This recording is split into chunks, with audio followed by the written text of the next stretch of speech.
Aunt Claire, aren't you embarrassed to be mooching off Grandma and Grandpa at your age? This should be our house. Chloe's voice cut through the morning calm like a knife. I looked up from the garden, my temper flaring. Chloe, with her smug 15-year-old face, stood at the patio door, clutching her phone like it was a weapon. I took a deep breath, remembering that she was just a kid, but the venom in her words stung. Chloe, I think you've misunderstood something, I said as calmly as I could manage. I'm here to help your grandparents, not to take anything from them. Her eyes rolled dramatically. Yeah, sure, that's what Mom says too. I turned back to my work, trying to tune out the negativity. I couldn't figure out what had changed in the years I was gone. How did my sweet niece become so spiteful? And why were Eric and Susan fueling this hostility? The screen door creaked open, and my mother, Linda, came out carrying a tray of lemonade. Everything all right, honey? She asked, casting a cautious glance in Chloe's direction. Just a little misunderstanding, I replied, standing up to take a glass. Where's Dad? He's inside fixing the sink, she said, her eyes softening with worry. Eric's family should be here soon. You know how he gets if things aren't perfect. Perfectly unreasonable, I muttered under my breath. Mom's face fell for a moment, but she quickly regained her composure. Well, let's get ready. You know he means well. I knew he didn't. Eric and his family arrived every Sunday like clockwork, turning our home into a battleground. The car's tires screeched on the gravel, and within seconds the front door banged open. Eric's voice boomed through the house. Why is there dirt on the floor? Can't anyone keep this place clean? I tensed, feeling the all-too-familiar knot of frustration in my stomach. Eric stormed into the kitchen, Susan right behind him. Claire, did you forget to clean? Or are you just too lazy? He sneered. I met his gaze, my voice steady. I was in the garden. The house is fine. It's far from fine. I'm embarrassed to bring Susan and Chloe here, Eric spat, grabbing the lemonade from the tray with a scowl. Susan smirked, looking down her nose at me. Just try to do better, all right? We have standards. Chloe sauntered past, purposely knocking over a stack of books on her way to the living room. Oops! I clenched my fists, trying to keep my cool. My parents appeared behind me, Dad's wrench still in hand. We invited you for a family dinner, not to criticize us. Eric rolled his eyes. Dad, come on. We're just trying to help Claire improve. I took a deep breath, each word a struggle. I'm here to support Mom and Dad, not to be insulted in my own home. Susan's laugh grated on my nerves. Your home? Funny, Claire. Last I checked, it's our family home. My parents exchanged a weary look. The tension was palpable. How did it come to this? Every visit felt like a never-ending ordeal, filled with disrespect and entitlement. But standing in the kitchen, facing my brother's hostile glare, I knew something had to change. My quiet resolve settled in. I would find a way to reclaim peace for my parents' self, no matter what it took. Eric's family took over the living room like they owned the place. Chloe sprawled on the couch, blasting music through her headphones. Susan organized and reorganized the decorative pillows, her expression one of thinly veiled disdain. Eric leafed through the mail, tossing bills aside with a dismissive flick of the wrist. I busied myself in the kitchen, prepping dinner with my mom. The tension made the air thick, each clatter of a dish feeling like a minor earthquake. Why does it always feel like a takeover? I muttered, slicing a carrot. They're family, my mom replied softly, though her shaky hands betrayed her stress. We'll get through tonight. Dinner started awkwardly as usual. Dad served his famous pot roast, a meal he took pride in, but no sooner had we begun eating than Chloe made a face, pushing her plate away. I don't want this. Can we get a pizza or something? She whined. Chloe, don't be rude, I said, my patience thinning. Susan chimed in with an exaggerated sigh. Oh, let her be. She has a right to her preferences, Claire. Well, she could say it more respectfully, I retorted. Dad worked hard on this meal. Hardly seems like work, Eric muttered, not looking up from his plate. My dad's shoulders slumped. The effort he had put into the meal was undeniable, and the disrespect stung him visibly. Eric, enough, I said, standing up. Show some gratitude. Eric smirked. Why should I thank him for subpar food? Chloe's right. We should just order out. Susan nodded in agreement, amplifying the tension. I agree. It's not fair to force her to eat something she doesn't like. Anger flared in my chest. This was too much. This isn't just about the food, it's about respect. Susan's eyes narrowed. Respect? Funny, Claire. Living off your parents doesn't seem very respectful either. I clenched my teeth, struggling to keep calm. I help them. What are you doing besides taking advantage? Eric slammed his fork down. You think you're so high and mighty. We're family, and family shares. Funny how you're the only one benefiting here. Enough! Dad's voice shook with rare force. This is my house, and Claire is here to help us. If you can't support that, maybe you shouldn't come at all. Silence settled over the table, heavy and awkward. We just want what's best for everyone, Susan said finally, though her tone was anything but conciliatory. Best for you, maybe, I muttered, sitting back down.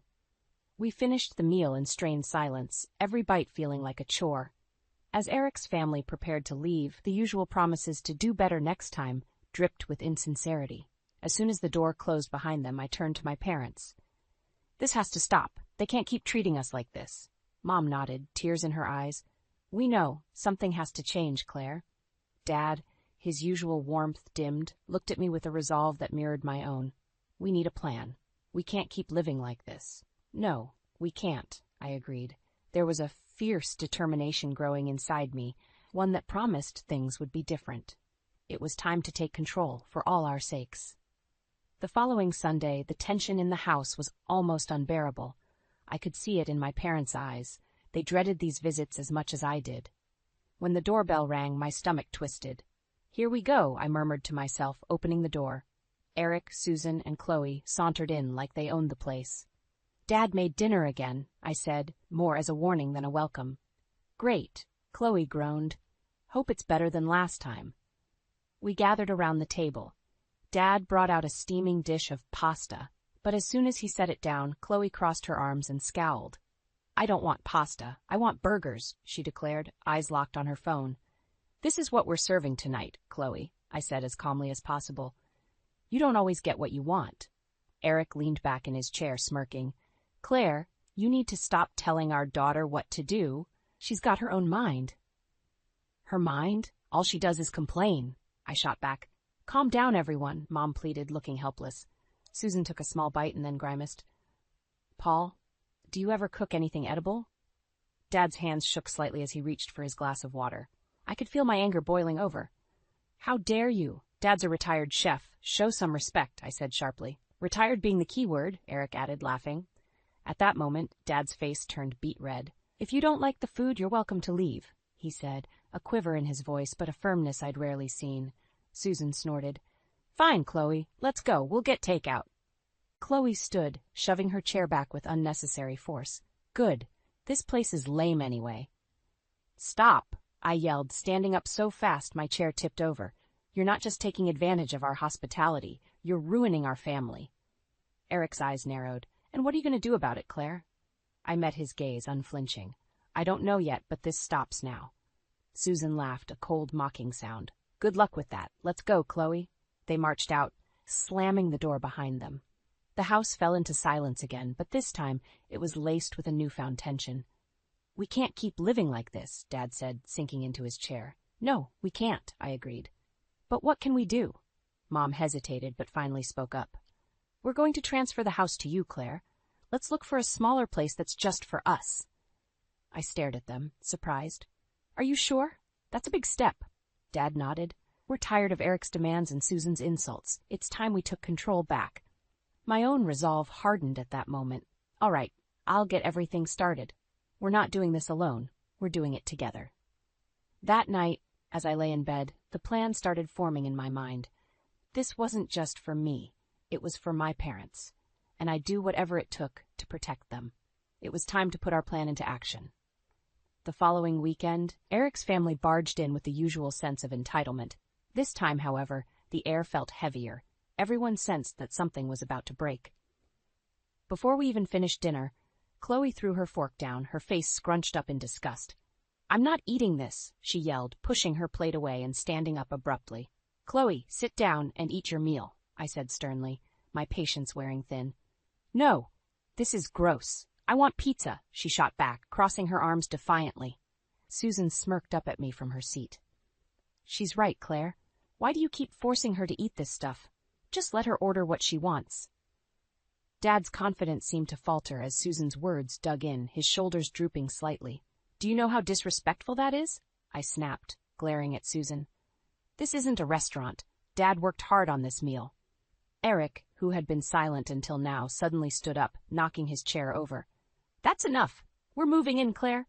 This is our house too, and we're done with these stupid dinners. The room plunged into shocked silence. You can't be serious, I finally said, my voice shaking with fury. This house isn't big enough for all of us. Eric crossed his arms, his face set in a steely glare. We'll make it work. No, I said firmly, you can't just declare it and make it so. And what do you plan to contribute, financially or otherwise? We're family, Susan interjected smoothly, standing up to join Eric's side. We shouldn't have to pay to live here. It's as much ours as yours. That's not happening, I said coldly, feeling my parents' support beside me. You're not moving in and taking over. You can't just decide and invade our home. Eric's eyes flared with anger. Try and stop us, Claire. My mother stepped forward, her voice soft but steady. Eric, we've made a decision. We're transferring this house to Claire. You can't bulldoze over our wishes. Eric's face turned a deep shade of red. What? You can't do that! It's already in the works, Dad added, regaining his composure. We're not allowing this house to fall into your hands. Susan's eyes filled with tears, the manipulative kind I had seen too many times. You can't leave us out in the cold. Where will we go? That's not our problem, Susan. You've overstayed your welcome and shown nothing but disrespect, I said sharply. Chloe glared at me, her face screwed up in anger. This isn't fair. I hate this place. My resolve hardened even more. Maybe it's time you learned what fair really means, I said. As Eric and his family stormed out, slamming the door behind them, a peculiar calm settled over the house. We were finally taking the steps to protect our family and restore peace. But I knew the confrontation wasn't over. The real battle was just beginning. We'll start the final arrangements tomorrow, I said to my parents, feeling a newfound strength. We're going to reclaim our home. After that explosive dinner, we worked quickly to put our plan in motion. The next morning, I made calls to an attorney who specialized in property transfers, setting up an appointment for later that day. Sitting in the living room, my parents and I outlined our steps. The gravity of our decision weighed heavily, but it also brought a sense of empowerment. If we don't do this now, they'll tear us apart, I said firmly, meeting my parents' eyes. Dad nodded. They've taken advantage long enough. It's time to protect what's ours. Arriving at the attorney's office, we were greeted by a kindly lawyer named Mr. Harris. He listened intently as we explained our situation, taking notes and asking clarifying questions.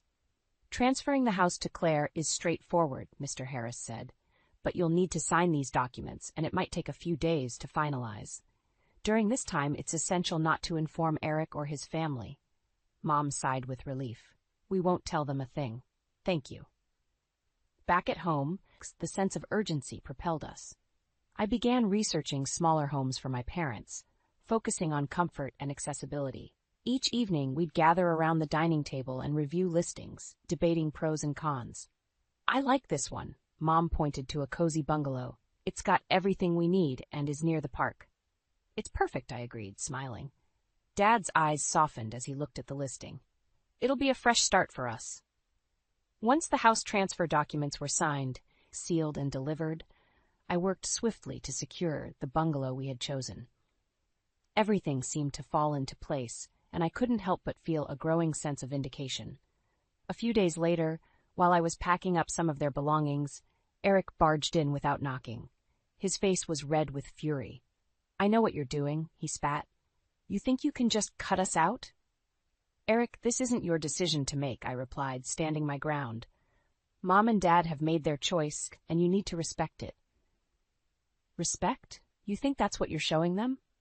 Susan's voice echoed from the hallway as she marched in behind Eric. You're brainwashing them against us. I laughed, though it was humorless. Brainwashing? Look at how you've treated them. This is about protecting them. This isn't over, Eric threatened, grabbing Susan's arm. Mark my words, Claire. They stormed out, but I felt a sense of resolve. Let them try, I thought. The next morning, I sat with my parents as we finalized the moving date. You'll be settled in the new house next week, I said, feeling a wave of relief. Packing day approached, and as we loaded the last box into the moving truck, my parents looked at me with gratitude. Thank you, Claire, Mom said, her voice choked with emotion. We couldn't have done this without you. Dad placed a hand on my shoulder, his eyes reflecting both pride and relief. We're finally free. I nodded, feeling the weight lift off our shoulders. This was just the beginning. We had reclaimed our peace, and I was more determined than ever to keep it that way. With everything in place, our new chapter was about to begin, and I was ready for whatever came next. Moving day arrived with a mixture of nervous anticipation and unmistakable relief. As the last box was loaded onto the truck, I caught sight of a moving van turning onto the street. Eric's here, Dad said quietly. I nodded. I'll handle it. Eric burst out of the van with Susan and Chloe trailing behind, looks of confusion quickly turning into rage. What the hell is going on? He demanded, his voice booming. Why is the house empty? I stepped forward, taking a deep breath. The house is ours now. We've moved Mom and Dad to a new place that suits their needs better. You were out of line, and this was the best decision for them. You can't just decide that for us, Susan screeched, her face contorting in anger. We were supposed to move in today. Well, you're not, I said firmly. The house no longer belongs to you, and honestly, it never did. Eric's face turned redder, veins bulging on his neck. This isn't over, Claire. You think you can just kick us out like this? A demolition crew pulled up as I spoke, and suddenly the sound of machinery filled the air. Oh, it is over, I replied, signaling the crew to start. We're downsizing the house. It will be demolished and rebuilt. You have no place here. Susan's face went pale, then twisted in fury. You'll regret this, she spat, tears starting to form. We'll fight this legally. Good luck, I said with a chilling calm. Everything has already been legally transferred. You have no claim. Chloe stood there, stunned into silence for once. She looked up at her parents, confusion and fear mingling in her eyes. What are we going to do? She asked, her voice small. That question hung heavily in the air, unanswered. Eric and Susan's bravado faltered, reality sinking in. They hadn't expected us to fight back, and they certainly hadn't expected to lose. Mom, Dad, I called out, motioning them over. It's time to go to your new home. Mom and Dad walked over, their faces a mixture of sadness and relief. Claire's right, Dad said, his voice steady. This is for the best. Eric made a last-ditch effort, grabbing Dad's arm. You can't leave us like this, Dad. We're family. Dad shook his arm free, looking Eric in the eye. We are family, which is why I hoped you'd understand. We need peace, Eric. We can't have that with you here. Susan sobbed openly now. And Chloe was on the brink of tears. This is our home, she insisted, stamping her foot. Not anymore, I said firmly. Your behavior left us no choice. We turned and walked to the car as the demolition team began its work. The sound of walls coming down filled the air, blocking out any further argument from Eric and his family. As I drove my parents to their new home, a weight lifted from all of us. Reaching the small, cozy bungalow, I helped my parents settle in. There was an undeniable sense of relief as we unloaded the last of their belongings, each item a symbol of a fresh start. Thank you, Claire, Mom said, giving me a hug. This means everything to us. Dad gave a nod of approval, his eyes glistening. You've given us a new life. I smiled, feeling the peace we had fought so hard for settling around us. We had taken a stand, reclaimed our dignity, and protected our family. And for the first time in a long time, it felt like we had truly come home. The week following the move was blissfully quiet. My parents settled into their new home, their faces visibly more relaxed, but I couldn't shake the feeling that Eric and Susan wouldn't give up easily. One evening, as we were unpacking the last of the boxes, my phone buzzed with a message from Eric. Meet me at the old house tomorrow. We need to talk.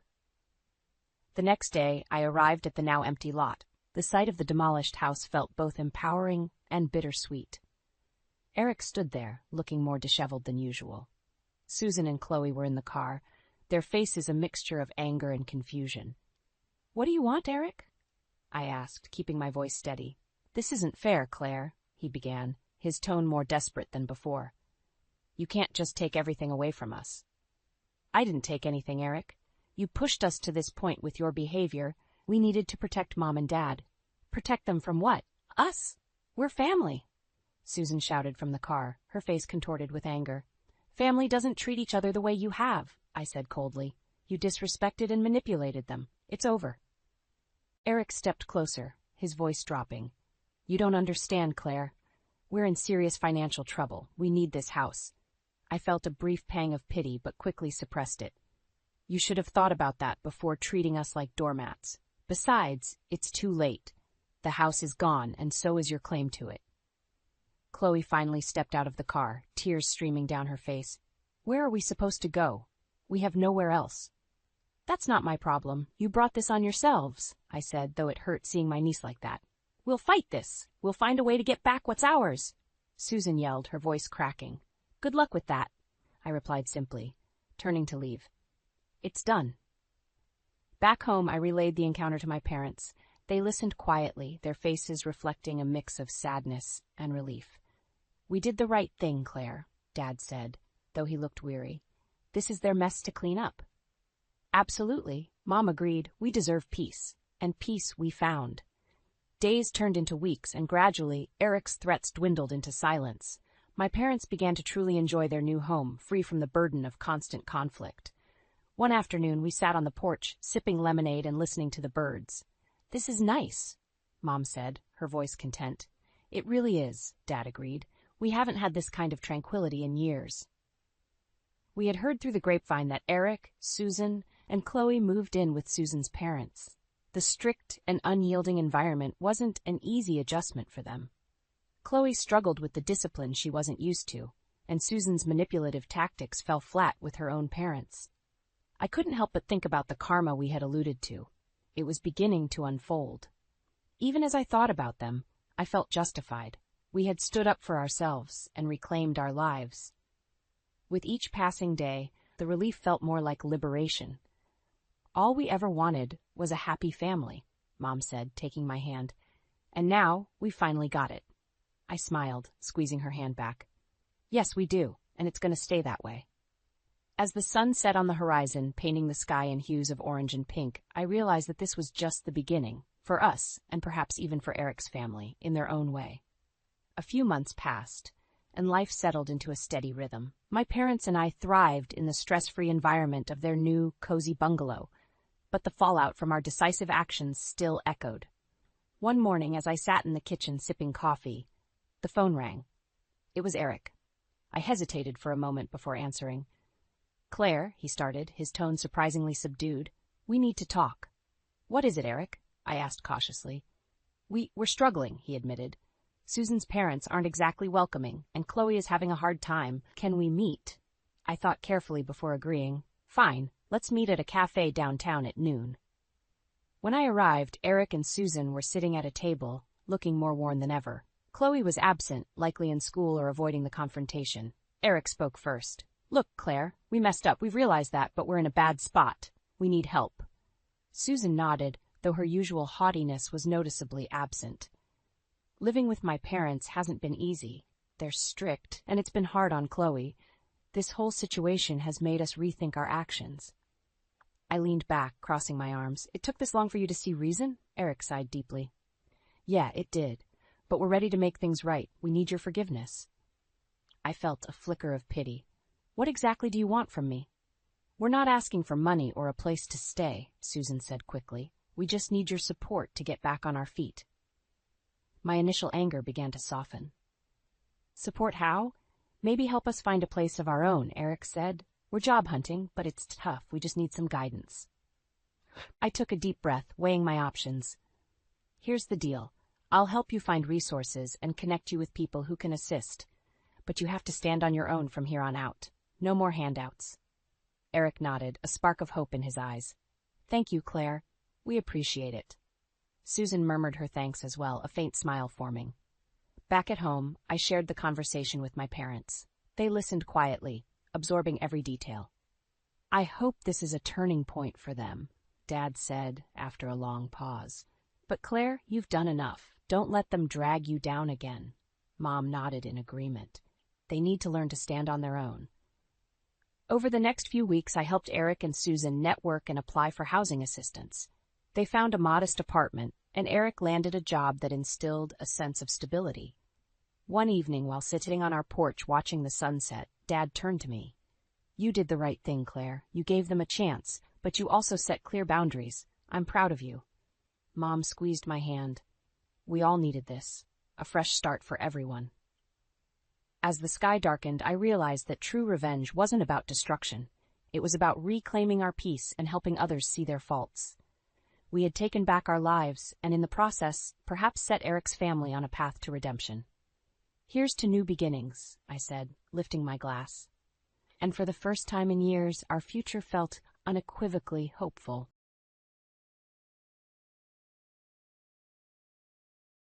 This herbal tea is great for pregnant women, you know?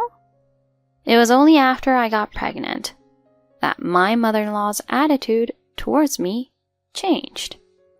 Before that, she seemed to look down on me for only having a high school diploma and working in an office job. But now, she often brings me herbal tea. At first, I thought she was happy about my pregnancy. But this tea seems a bit suspicious. I'm Ellen. I've been working in an office job ever since I graduated high school and got a job at a food manufacturer. I chose this company simply because I love to eat. It's a small company, and I feel comfortable here, so I've just kind of continued working here. I met my husband Andrew at the gym. I love to eat, but if I keep working a desk job without physical activity, I worry about gaining weight. I don't have any hobbies that involve sports, so I make sure to regularly go to the gym. Andrew is the same. His job in research means he doesn't get much exercise. And he's not into sports, so he goes to the gym too. We started talking after seeing each other several times and hit it off over our favorite artists. We started dating after going to concerts and festivals together. And then we got married 2 years ago. I never imagined that a high school graduate like me, working in an office job, would end up marrying a researcher from a major company who graduated from a prestigious university. To top it off, his father is the president of a company. Of course, that's not why I married him. It was because we shared common interests, and I found him to be a trustworthy person. He is kind and helps around the house. Our newlywed life has been full of happiness. And now, we're pregnant. It might seem like everything's been smooth sailing, but there was actually one problem. Andrew's mother. She's a herbalist. Andrew's family home, where his father runs the company, it's so big, it seems too much for a family of 3. His mother grows herbs on the property, converted a detached building into a shop, and holds herb classes there. She's published a book and is quite well known. Andrew kept his love for live music and festivals a secret from his strict mother, fearing her opposition. So, we couldn't really tell her how we started dating, and had to dodge her questions. It seems she had an ideal type in mind for her son's wife, and I, being a high school graduate with an office job, must have been a disappointment to her. She made it quite clear through her words that she wanted him to eventually take over his father's company, and she constantly implied that I wasn't a good match for her son. Especially since he is an only child, and I'm the wife of the eldest son, I never felt like I was good enough for her. Despite him being down to earth and fun, I knew from the moment we went to greet her that she didn't think highly of me. But everything changed when she found out I was pregnant. I had severe morning sickness, and sometimes had to take time off work. And that's when she would show up, even though she had never come to our house before. As soon as she learned about my pregnancy, she started visiting frequently and always brought her own herbal tea. "Please, drink this. It's good herbal tea for pregnant women." With her smiling like that, I had no choice but to accept it. "Oh, thank you. That's very kind of you." And to make matters worse, she'd be like, "Since I'm here, let's enjoy it together. I'll show you how to make a delicious cup of herbal tea." Then she'd barge into our house and start preparing the tea right away. "You don't have very nice dishes, do you?" She'd make such unnecessary remarks while boiling water and preparing the tea. "Barbara, I really appreciate it, but I have morning sickness and can't really handle strong scents." "Oh, this is a recommended herbal tea for pregnant women. You'll be fine. Just try a little. It will make you feel better." Okay. I forced myself to drink the sweet, aromatic tea despite feeling sick. I know my stomach can't handle it, but I can't say that to her. "How is it? Tastes good, right?" Yes, it's fine." "Next time, I'll bring a herbal tea that's good for morning sickness." "Oh no, that's not necessary." But I couldn't refuse, and soon she was back making tea in my kitchen again. If she saw that the last batch of tea leaves was still there. "Oh, you still have so much left. I chose these especially for your health. You must drink all of it." Okay. Sorry." I wondered why I was the one apologizing. Her sudden change was creepy, and since she kept bringing more herbal tea, I complained to Andrew. "Your mom brought herbal tea again today. She even made it in our kitchen. I can't drink it because of my morning sickness." "Oh, that's too bad." "It's not your fault, Andrew." "Well, it's her first grandchild. Maybe she's just excited and looking forward to it." "Do you think she's finally accepted me?" I hoped that was the case, but there was actually something terrifying going on. Krista has been my best friend since middle school, and I can talk to her about anything. She had her baby about 3 months before I found out I was pregnant. So now, she's an experienced mom. I've been feeling a mix of happiness and anxiety since learning about my pregnancy, and I always turn to her for advice.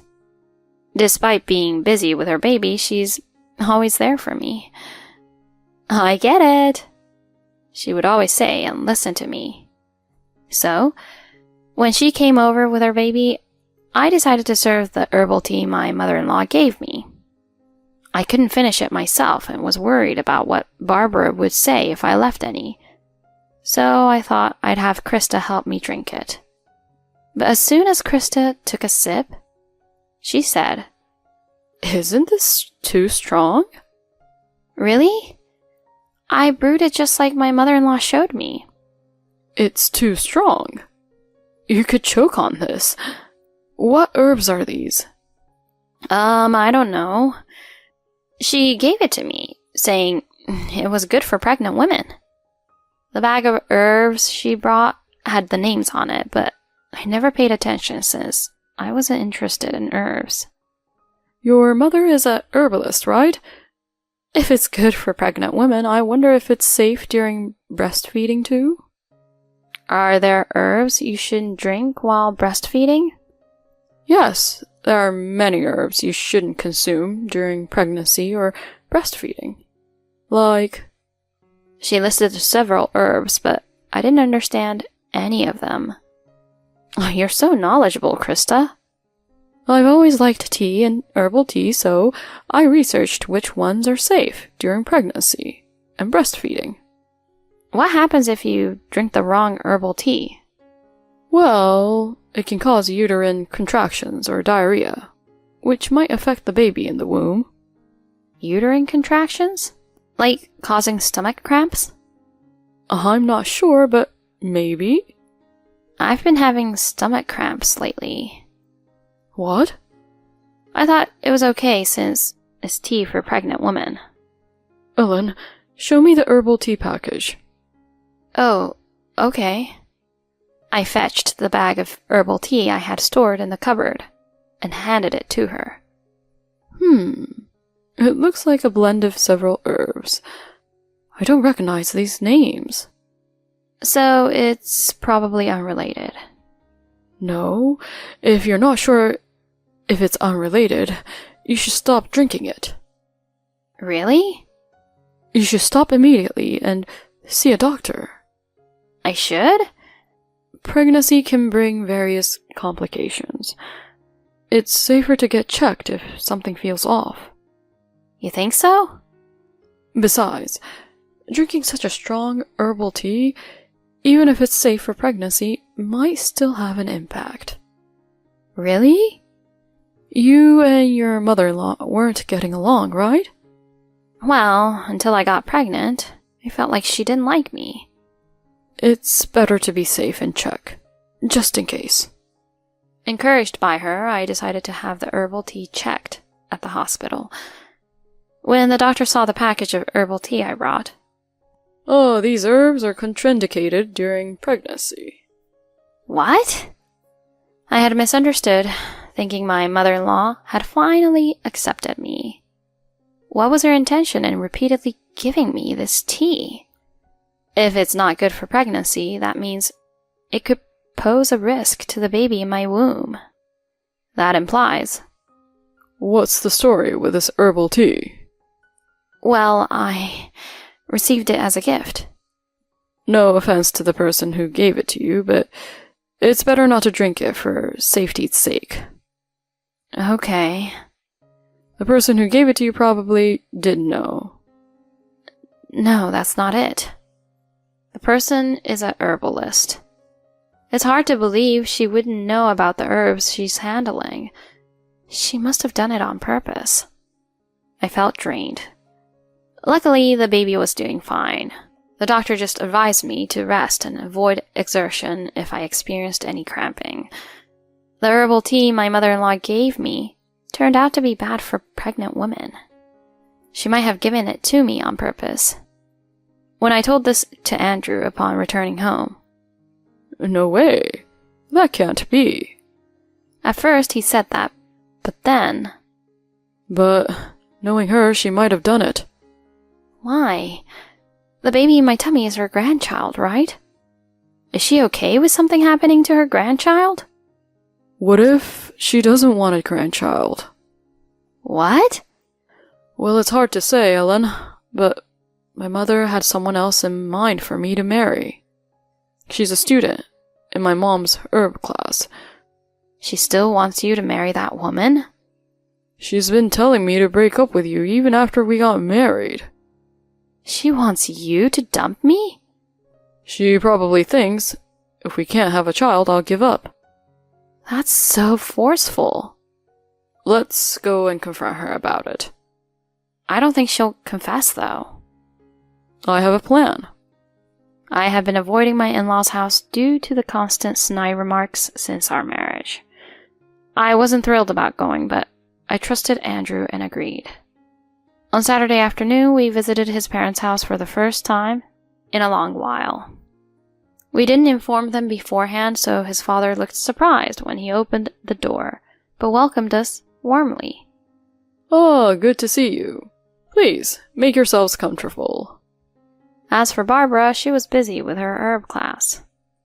I see, she is teaching a class. When does it end? We're not waiting for the class to end. We'll confront her now. What? It seemed he had planned to come at this time. We crossed the hallway from the main house to the herb shop. The property even had a herb garden, but there were also many potted herbs at the entrance of the shop. When we opened the glass door, we could hear the refined laughter of women. They were surrounded by shelves lined with jars of dried herbs, brewing herbal tea at a long table in the center. None of them seemed to notice us entering as they continued chatting and working. Is it all right if we do this now, Barbara? One of the students asked my mother-in-law. This time we're using a mix of dried flowers and leaves. When the sand in the hourglass runs out, the tea will be ready. Let's pour it into cups." The herbal tea in the heat-resistant glass teapot was much lighter in color than the one she had taught me to make. I spoke up from behind the students. "Is that a 3-minute hourglass, Barbara?" "Yes, it is." She began to reply, then realized the question hadn't come from one of her students. She looked at me, her eyes wide with surprise. "Why are you two here? It's class time. You can't just come in like that." I answered with a forced smile. "The herbal tea you gave me was so delicious. It sparked my interest in herbs. Could I observe your class?" "What are you saying? Herbs don't suit someone like you." "But you gave me herbal tea." "That's strange, though. When you taught me, you used more leaves and said to steep them for 10 minutes. "That's because it was a different type of herb." One of the students, a woman, then spoke up. "Are you her daughter-in-law?" "Yes, I am." Barbara hurriedly interjected. "What are you talking about? She's not. She's a relative who thinks of me as her mother." She laughed nervously, but the woman, Courtney, ignored her and looked at me. "Daughter-in-law? So you're—" "I'm the wife in this house." I said it firmly. The woman who had asked me turned pale, and I could see Barbara's face also turning pale. "The wife? I didn't know Andrew was married. What's going on, Barbara?" "Well, I had never seen her so flustered. "Barbara, didn't you say you would arrange for me to marry Andrew? You promised I'd be the wife of the future company president." "No, Courtney, it's not like that. Andrew was deceived by this woman and married her, but I planned to have them separate soon. But this woman stubbornly stayed, and now she's pregnant, throwing off my plans." She rambled on rapidly. What Andrew had said was true. Not only was I not accepted as a wife, but she also intended to drive me out. The woman in front of me seemed more suitable for this family than I was, not just beautiful, but well-dressed, well-bred, and cultured. I'm plain-looking, not very smart, and from an ordinary salaryman family. Maybe I really wasn't suitable for Andrew. Just as I was feeling downhearted, Andrew spoke up. "Mom, what are you saying? I have no intention of leaving Ellen. I chose Ellen. She saw me for who I am, not for my education or title. That's the kind of person I want." I felt tears welling up. He continued. "Mom, did you endanger our unborn child to make me marry Courtney?" "What? Andrew, what are you saying?" "Did you think if the child was gone I'd give up on Ellen? How could you do such a thing?"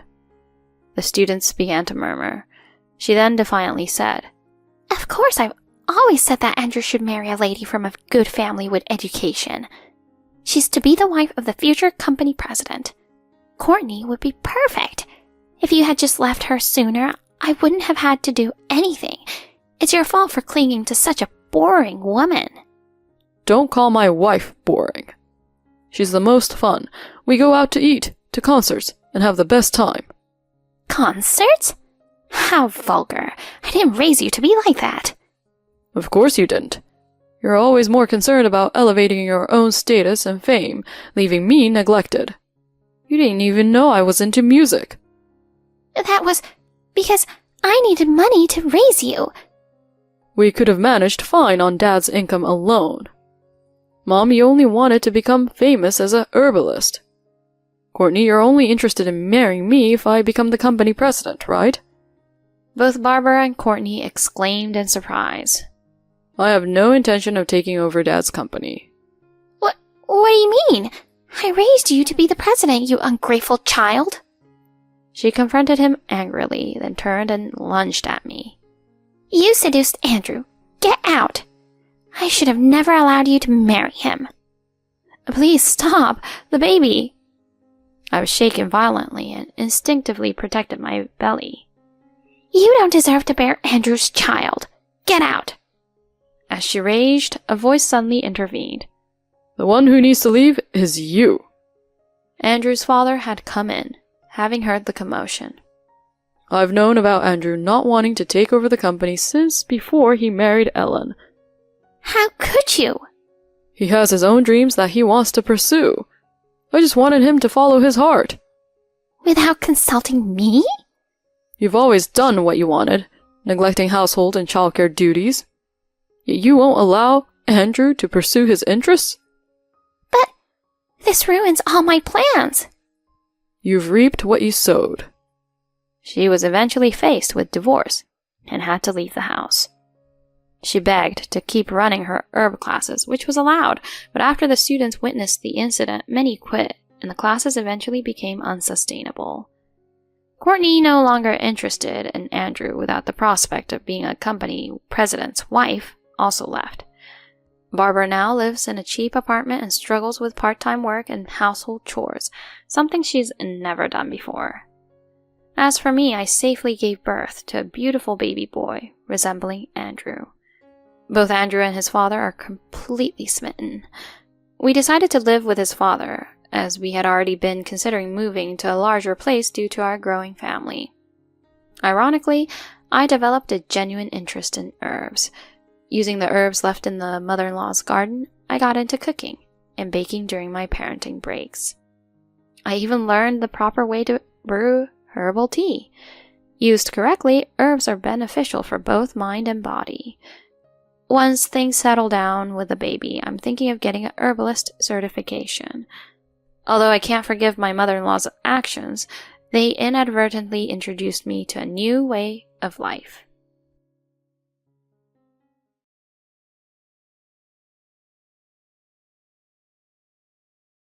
Absolutely out of the question.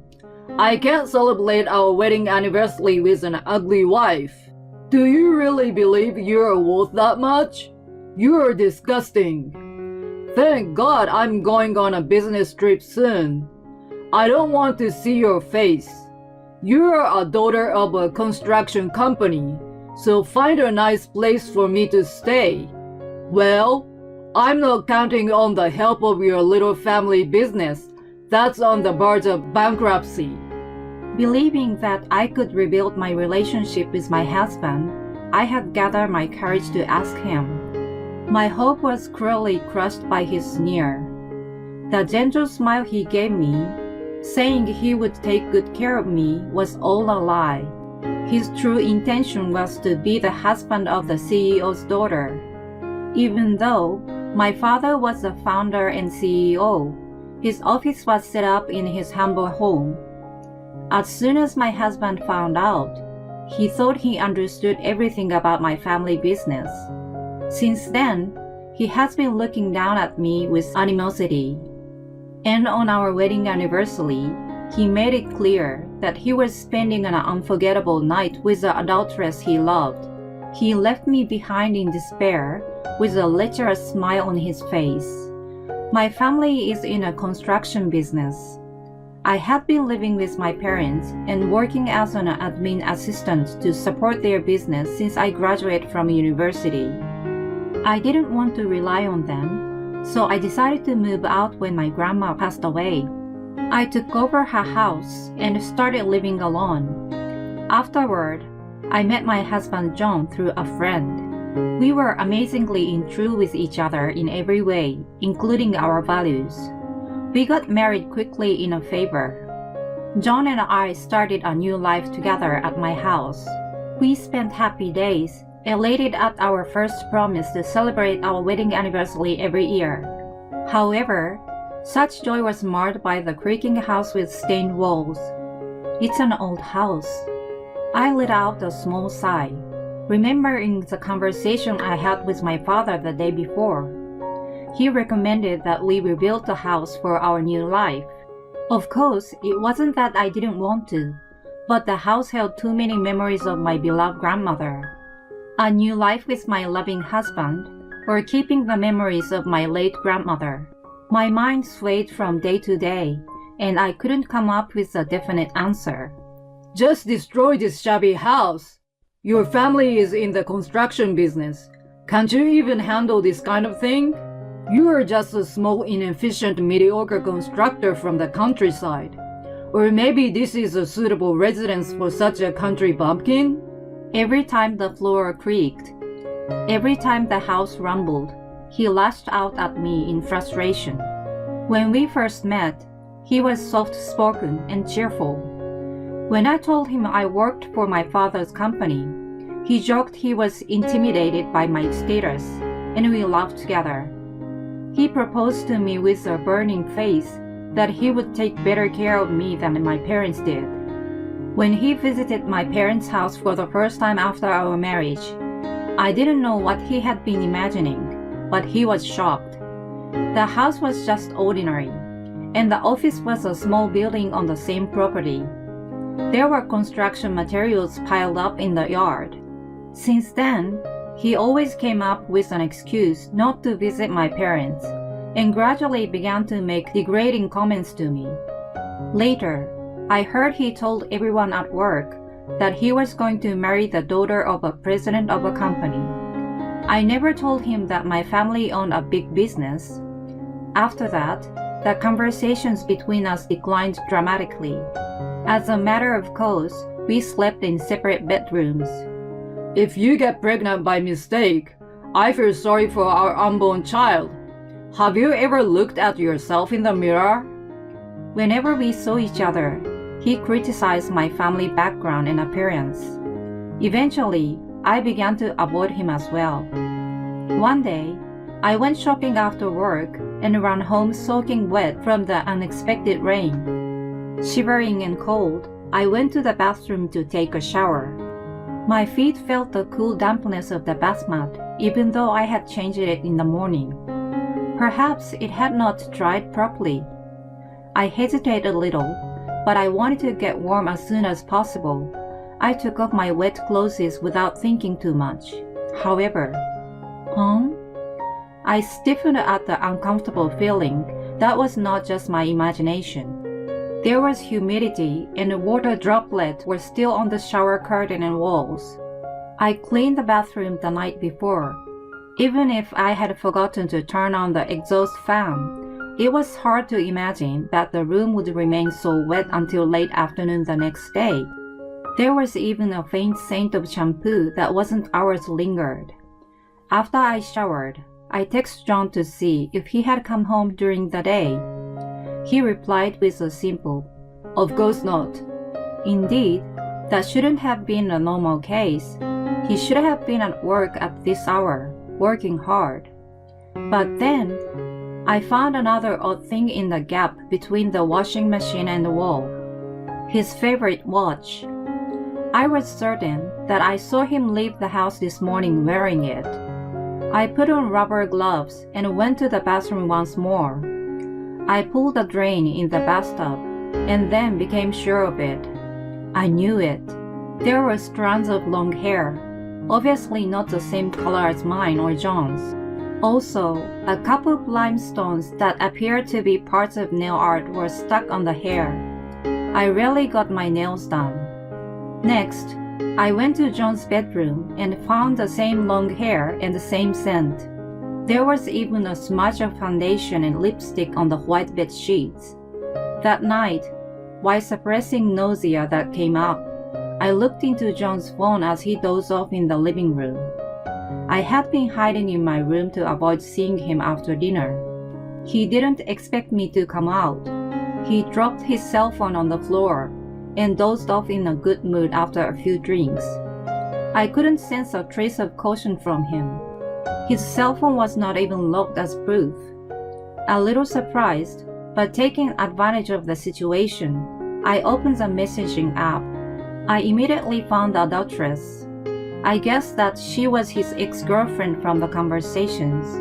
She was the daughter of an affluent family and left him when she got engaged to another rich man. However, he couldn't get over her and contacted her when she was preparing to move into a luxury apartment her fiancé's parents bought as a gift for the upcoming wedding. Her fiancé couldn't move in with her yet, and she was having trouble living alone in a new place. It seemed that John took advantage of the situation. And as if to compete with the happy tone of her messages, he boasted that he was about to marry the daughter of a construction company. I guess that he decided to marry me to get his story straight. How lame. He had no scruple to take advantage of me just to show off, and I was taken for a ride without realizing it. I felt really stupid. I threw his phone on the floor and went back to my room and cried out loud. I couldn't think straight and didn't even want to think about it. Our relationship was in an ice age, but I hadn't given up on us, and I couldn't be calm about it. I just kept crying like a child until my tears dried up. I was so tired that I fell asleep before I knew it. When I woke up, I heard the sound of John closing the door on his way to work. I jumped up in a haste and cooled my swollen eyelids off. I contemplated again about what I wanted to do. All I could recall was the image of John, who was so kind to me. I couldn't believe that it was all an act.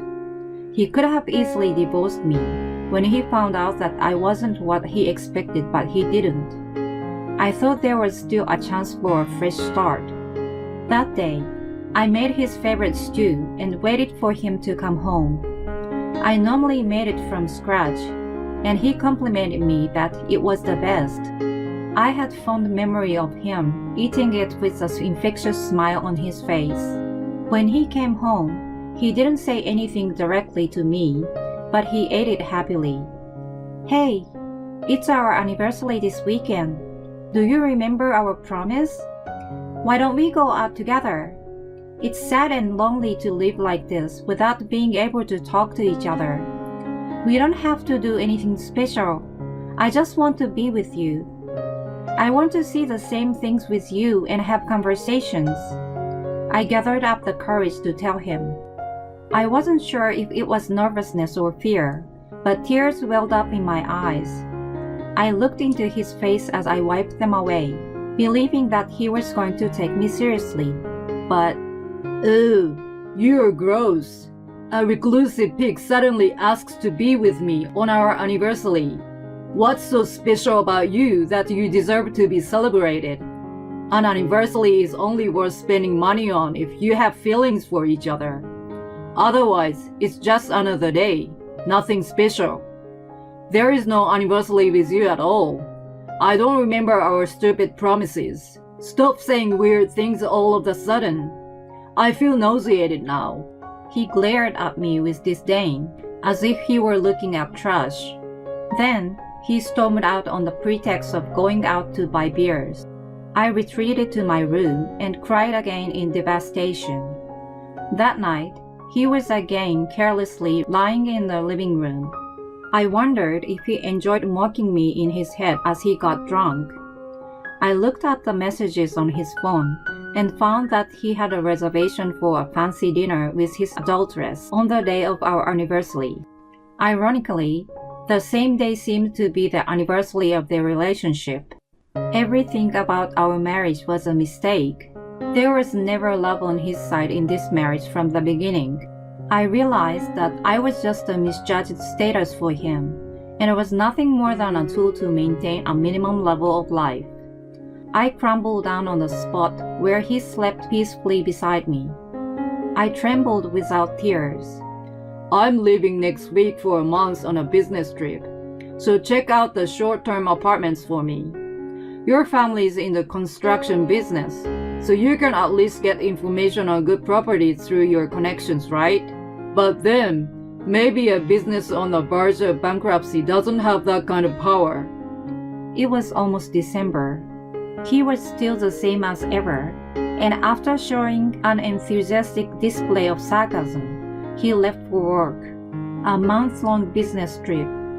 Normally, I would have been upset with the last-minute notice, but I no longer had the energy or emotion to do so.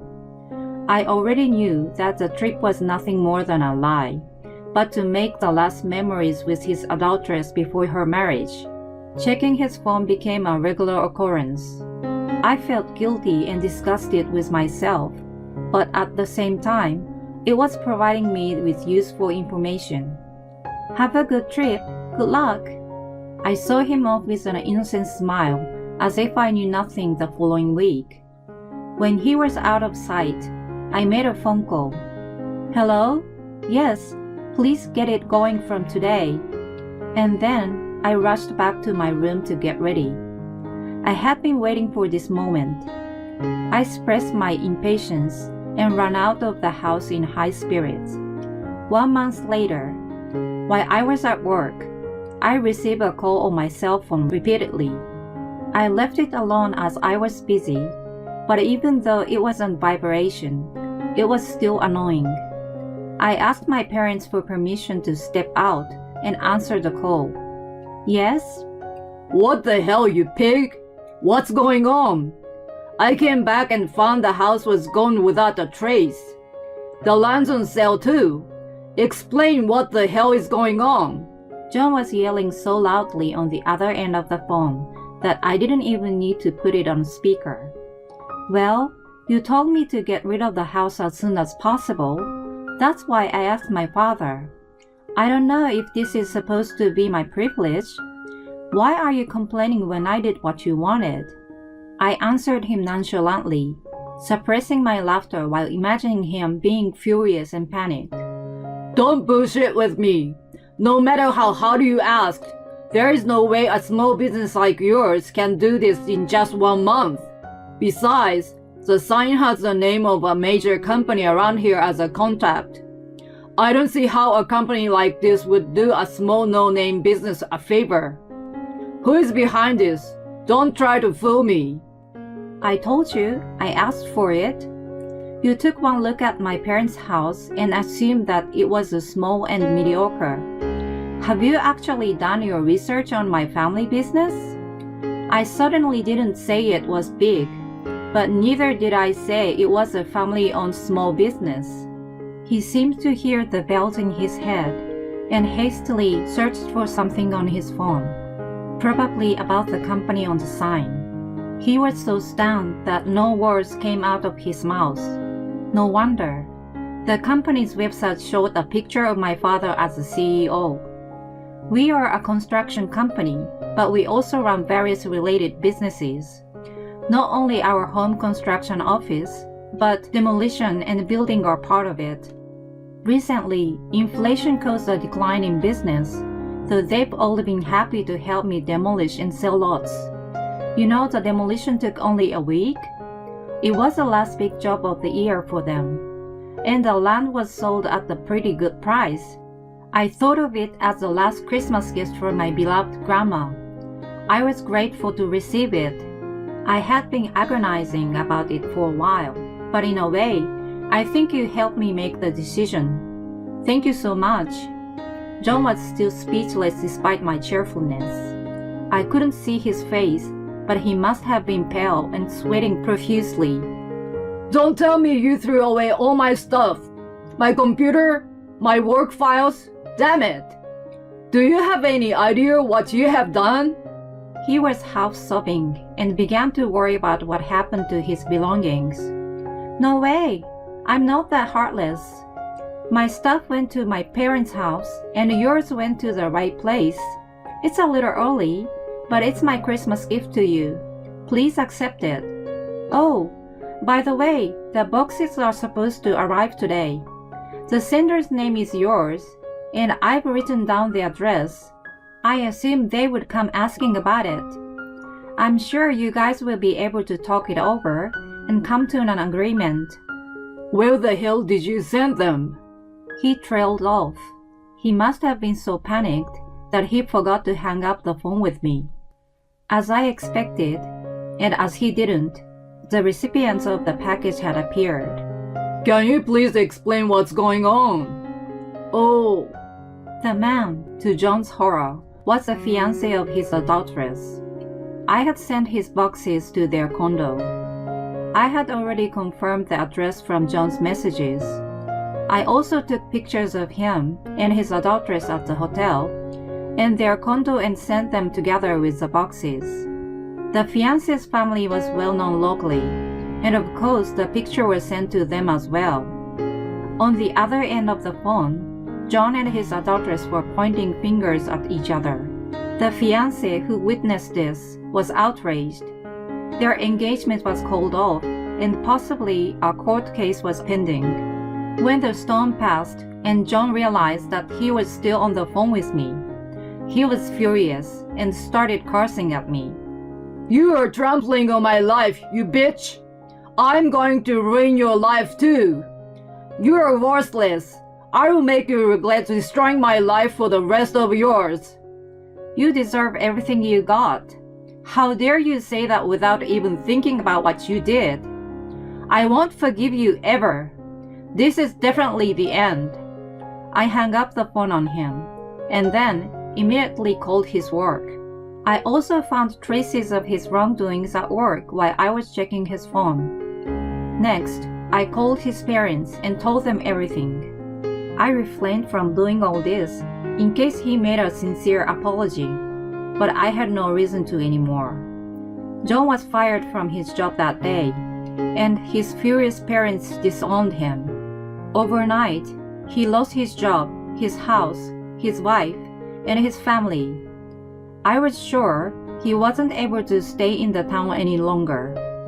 After that, we officially divorced. Of course, I negotiated a large sum of alimony. His adulteress was also abandoned by her furious parents. Her ex-fiancé brought her to court for swindling, and she was charged with huge compensation. They brought shame to the son of a wealthy family and tarnished the new luxury condo with their adultery. The amount of money he demanded must have been nothing compared to that of an ordinary citizen like me. John and his adulteress, who lost their place in each other's lives, supposedly made a fresh start in a shabby apartment somewhere. A man with a career scarred beyond repair and a naive young lady together as a couple. They will most likely have a hard time making a decent life for themselves. Rumor has it that they are having fierce arguments every day and are just living to pay their debts. I, on the other hand, bought a new house with the sale of the land. I try to live a modest life without the help of my parents and spend each day to the fullest. The failed marriage makes me realize that I'm not a good judge of people. I was quickly caught up in passion and wasn't able to see clearly the true nature of the person. I have reflected on my naivete. I was indeed hurt, but I won't waste this experience. I'm determined to grow and become a better person. I want to cultivate the ability to see people and become confident.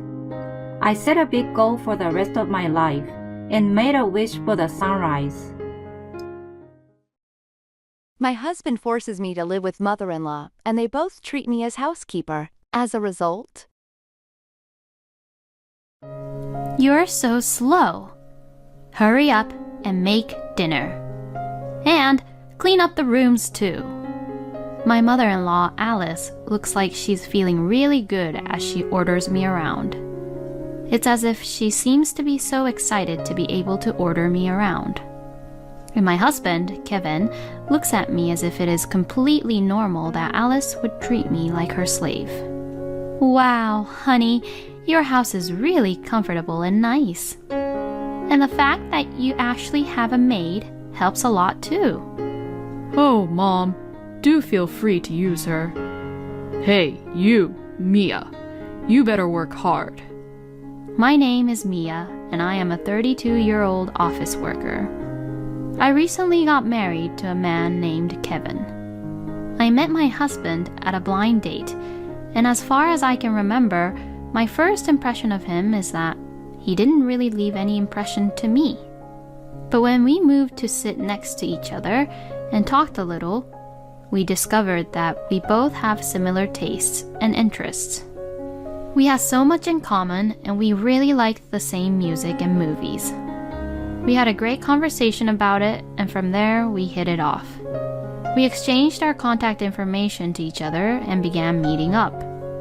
And after going on several dates, we started to go out. After 2 years of going out with each other, we got married. I was at the height of my happiness in marrying the man I loved.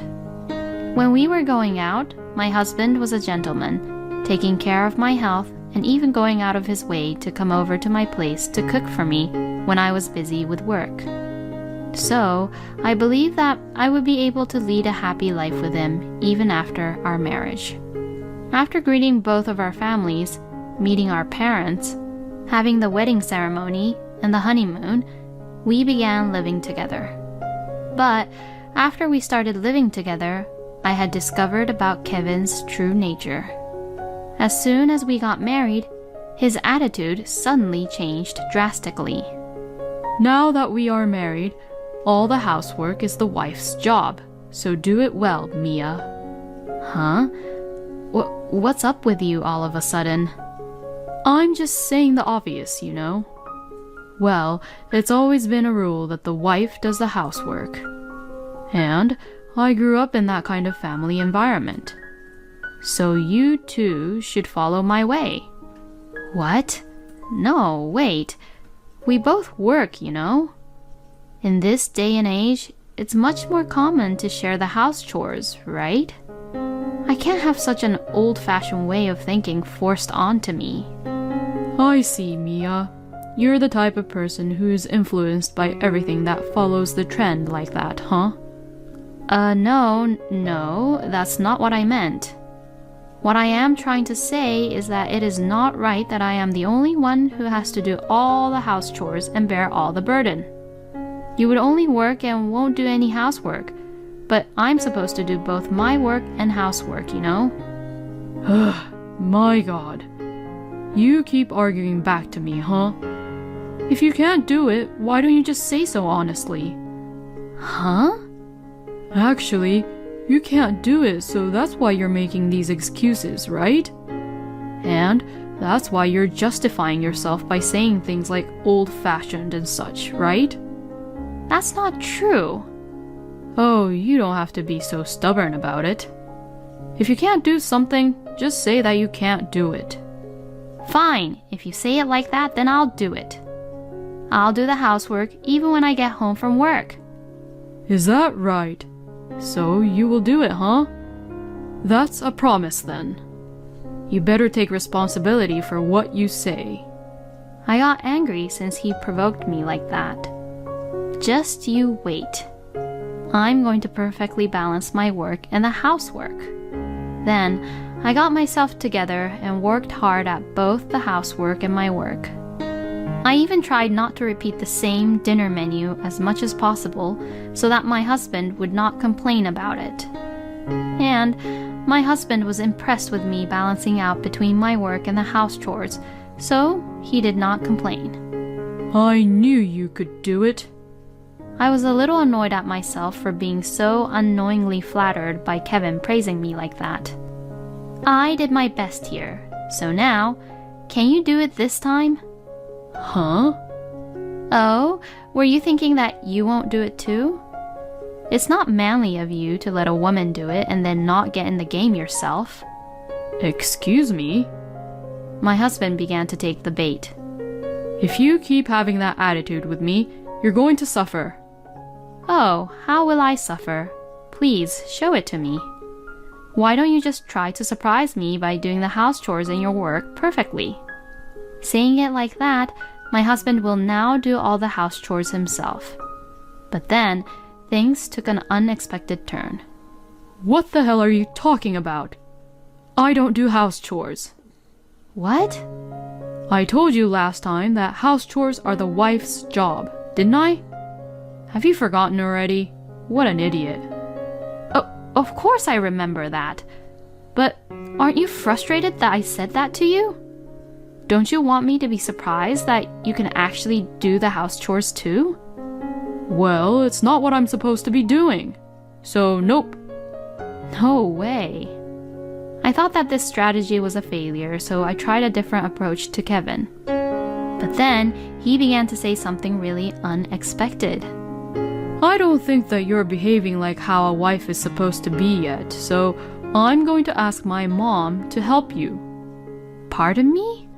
What do you mean you're going to ask your mother to help me? I'm going to ask my mother to come here. maybe we can live together. What? Live together? I don't want to do that. Huh? What are you talking about?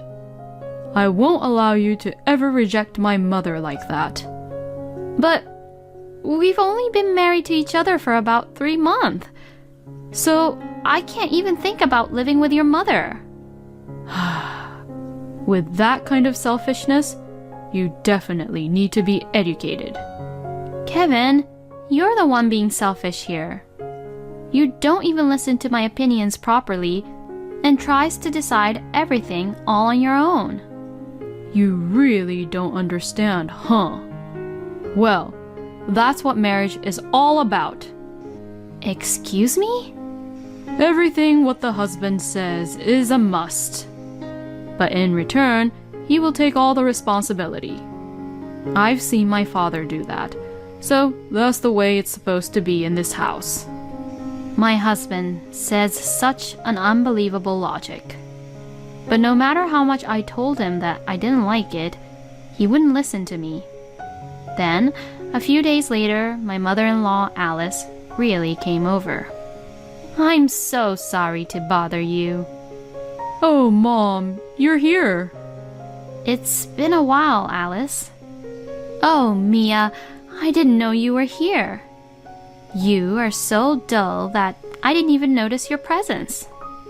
Alice suddenly speaks to me coldly like that. Anyways, I heard that you're not doing your job as a wife properly.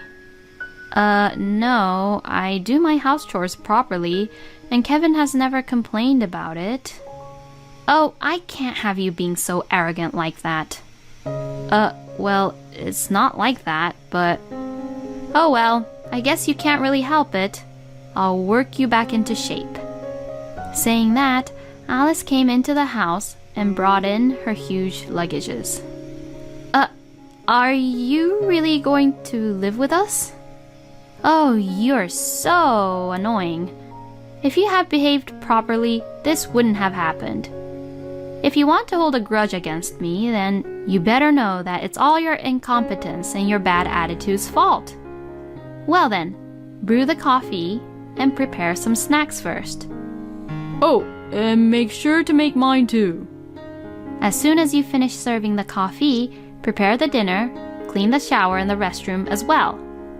I would want to use the shower and use the restroom in a clean condition. Alice and Kevin just ordered me to go and make coffee while they could relax together. I was not really allowed to have coffee with them, and they made me do the housework while they relaxed. It really annoyed me to hear Alice and Kevin laughing while I was doing the house chores. It was my day off that day, so it was still fine, but Alice bullying me and her forcing me to do all the house chores took place normally, even when I came home from work on weekdays. You're late. Hurry up and make dinner. Yes. Clean the bathtub and after, make the bath. The laundry is piling up. And clean the rooms.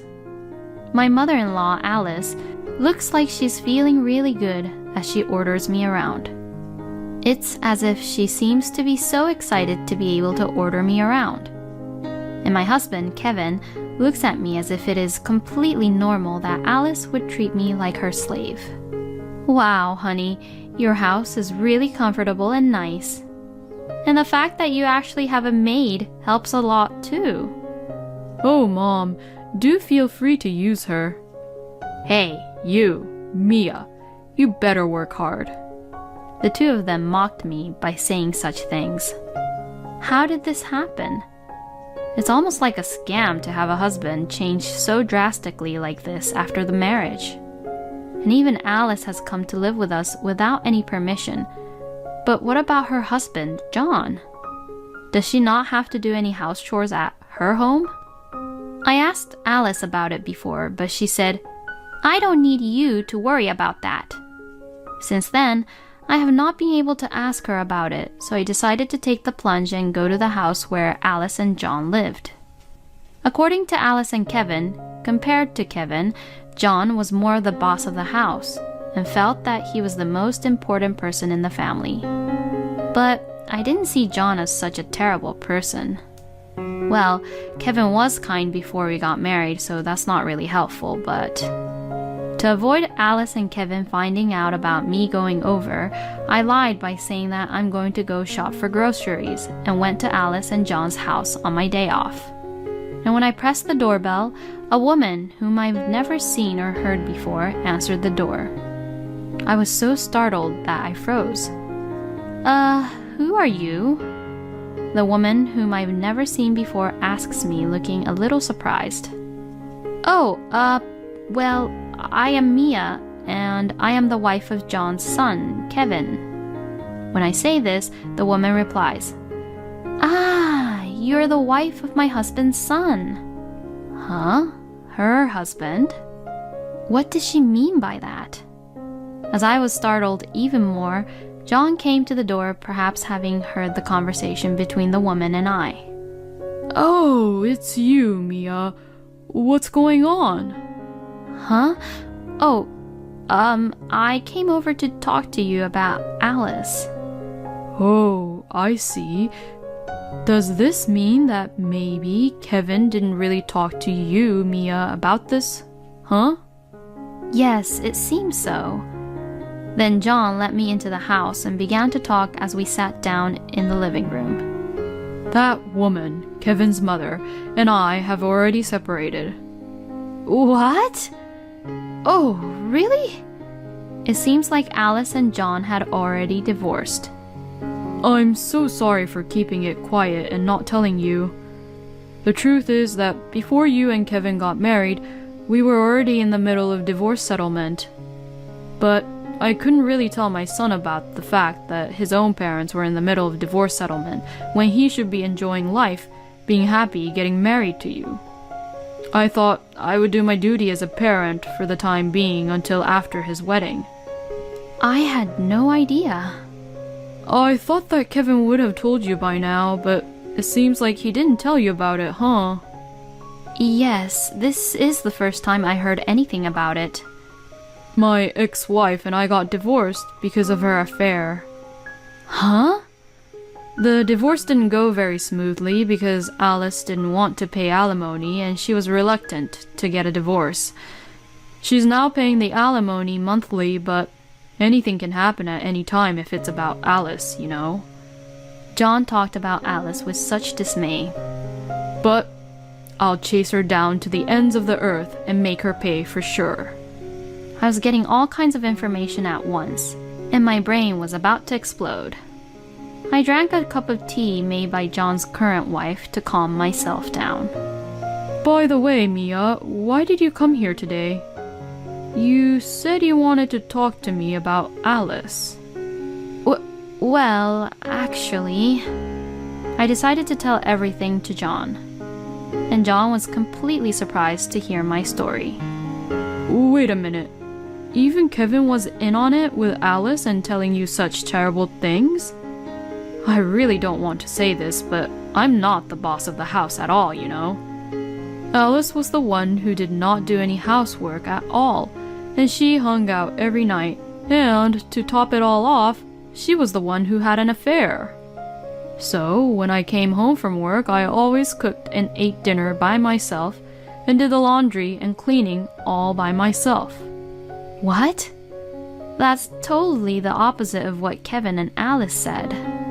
"Mia, you don't have to be their victim anymore. You should leave them immediately."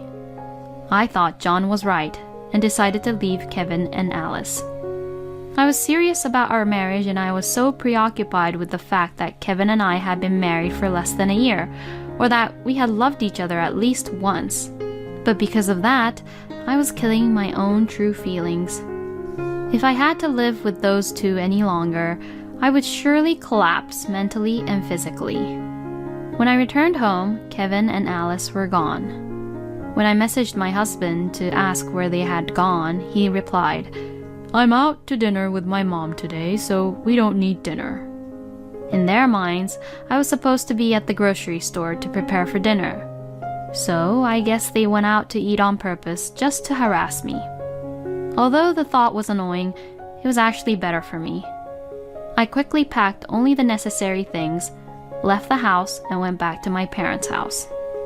My parents were surprised that I had suddenly returned back, but when I explained the situation, they were outraged at Kevin and Alice. They then told me that I could stay home as long as I wanted until I calmed down, so I took their word for it. About 2 hours later, around 9 p.m., I received a phone call from Kevin. But I didn't want to answer it, so I ignored it. The phone rang several times after that, but I just ignored it. It was annoying me, so I turned off the phone and went to sleep. The next morning, I left my parents' house and headed to work. When I turned my phone on while heading to work, I found a tremendous number of phone calls and messages. Both Kevin and Alice were probably angry at me for abandoning the house chores and quit being the maid because I had gone away for the night and never returned.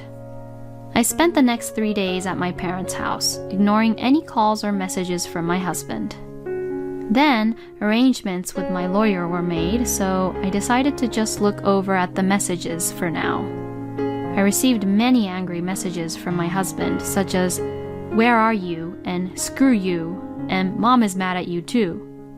Others said, "You're an unfit wife. I married a woman like you and now I'm disappointed in you because you're so useless. Come home quickly and do your chores."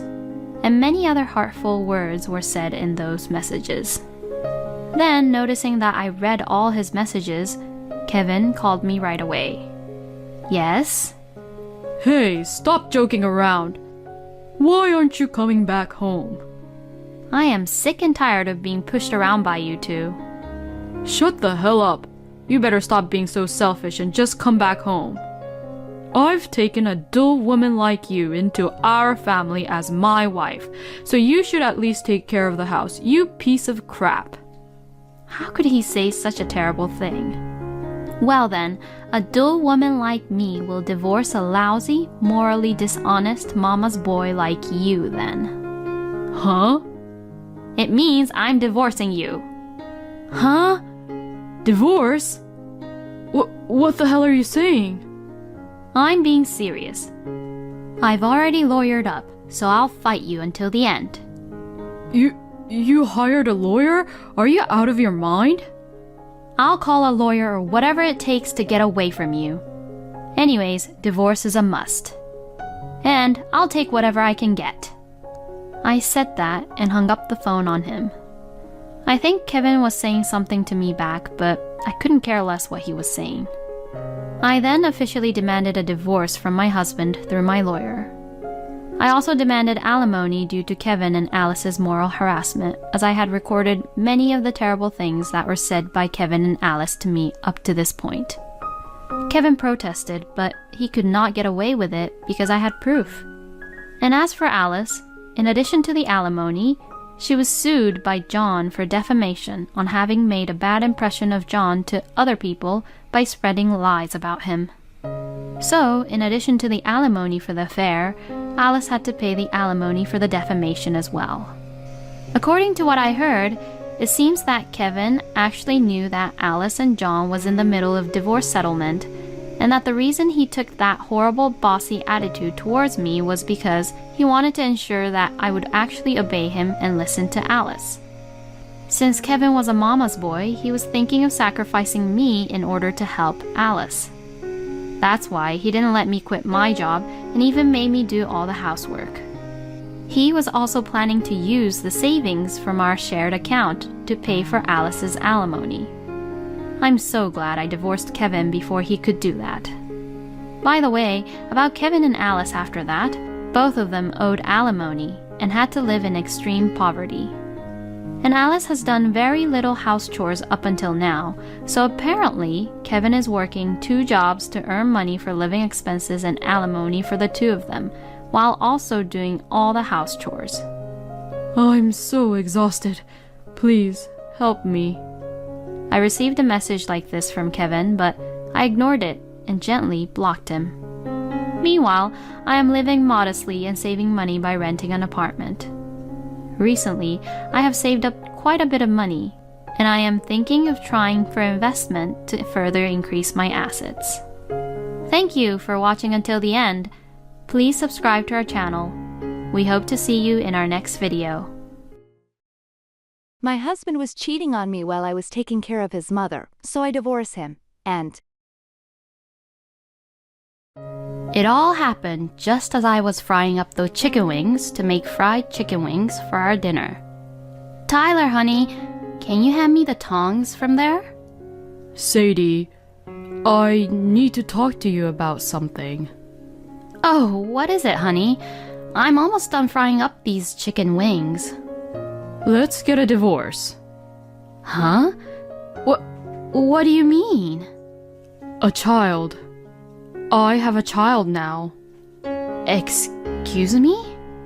So, what I'm saying is that I have a child with a woman I cheated on you with. The moment my husband, Tyler, said these words, my mind went completely blank. My husband had an affair with another woman behind my back? And that they have a child now? I couldn't keep up with all the thoughts and questions I had in my head. While I was working so hard back at home, my husband was just having a good time with another woman. Once I married Tyler, we immediately moved in with his parents. The reason for this was because Tyler's father passed away suddenly, and his mother, Kathy, became very weak due to her illness. So, as a newly wedded wife, I began taking care of Kathy. And for the next 10 years, I did my best to take care of Kathy until she passed away. Kathy had passed away a few weeks before, and it was time for us to finally begin our lives as a married couple. And yet, while I was trying my best to juggle caregiving and house chores, my husband was having an affair with another woman behind my back. I had literally devoted my entire 20s to take care of Kathy for the first 10 years of our marriage.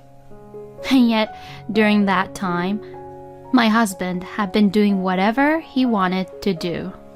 Thinking like that, I suddenly became very angry. How could you even do that to me?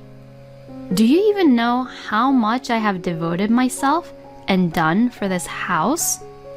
I really do feel sorry about it, Sadie. How long have you been having an affair for? Since, about 2 years ago.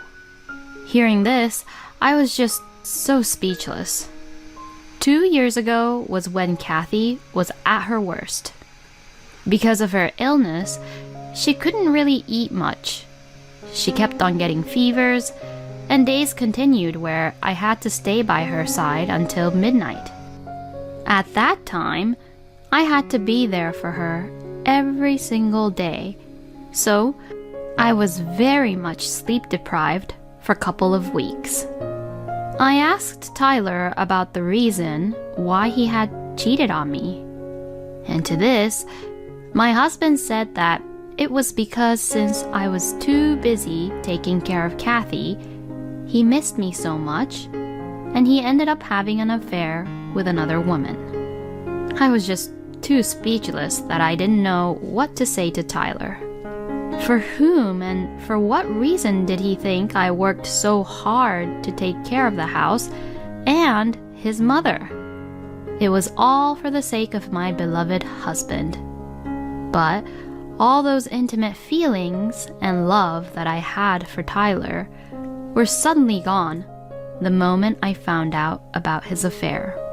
That's it. I'm out of here. Saying just that, I packed my bags and decided to leave. When I returned to my parents' house with my suitcase, they looked really surprised. But when I explained the situation to them, my parents were angry with my husband and told me that I could stay at their place as long as I wanted. So from then on, I had to look for a job to prepare to live on my own. But unfortunately, it was hard to find a company that would hire a person like me after 10 years of being a housewife who only took care of her husband's mother. So, I gave up looking for office jobs and decided to work in the restaurant business for now. Then, a steakhouse in town was looking for an opening staff, so I decided to apply for it. And surprisingly, the owner hired me, and I ended up working as their kitchen staff. From then on, while working, I consulted with my lawyer about divorce settlement and prepared to request for the divorce and alimony from Tyler. Since my husband wanted a divorce and admitted the fact that he had cheated, I thought things would go smoothly. But the alimony request did not go as smoothly as I had hoped. The reason for that was because Tyler's lover, Clara, did not really know that Tyler was actually a married man. So, she had insisted that she did not want to pay alimony because she did not know about the fact that Tyler was actually married.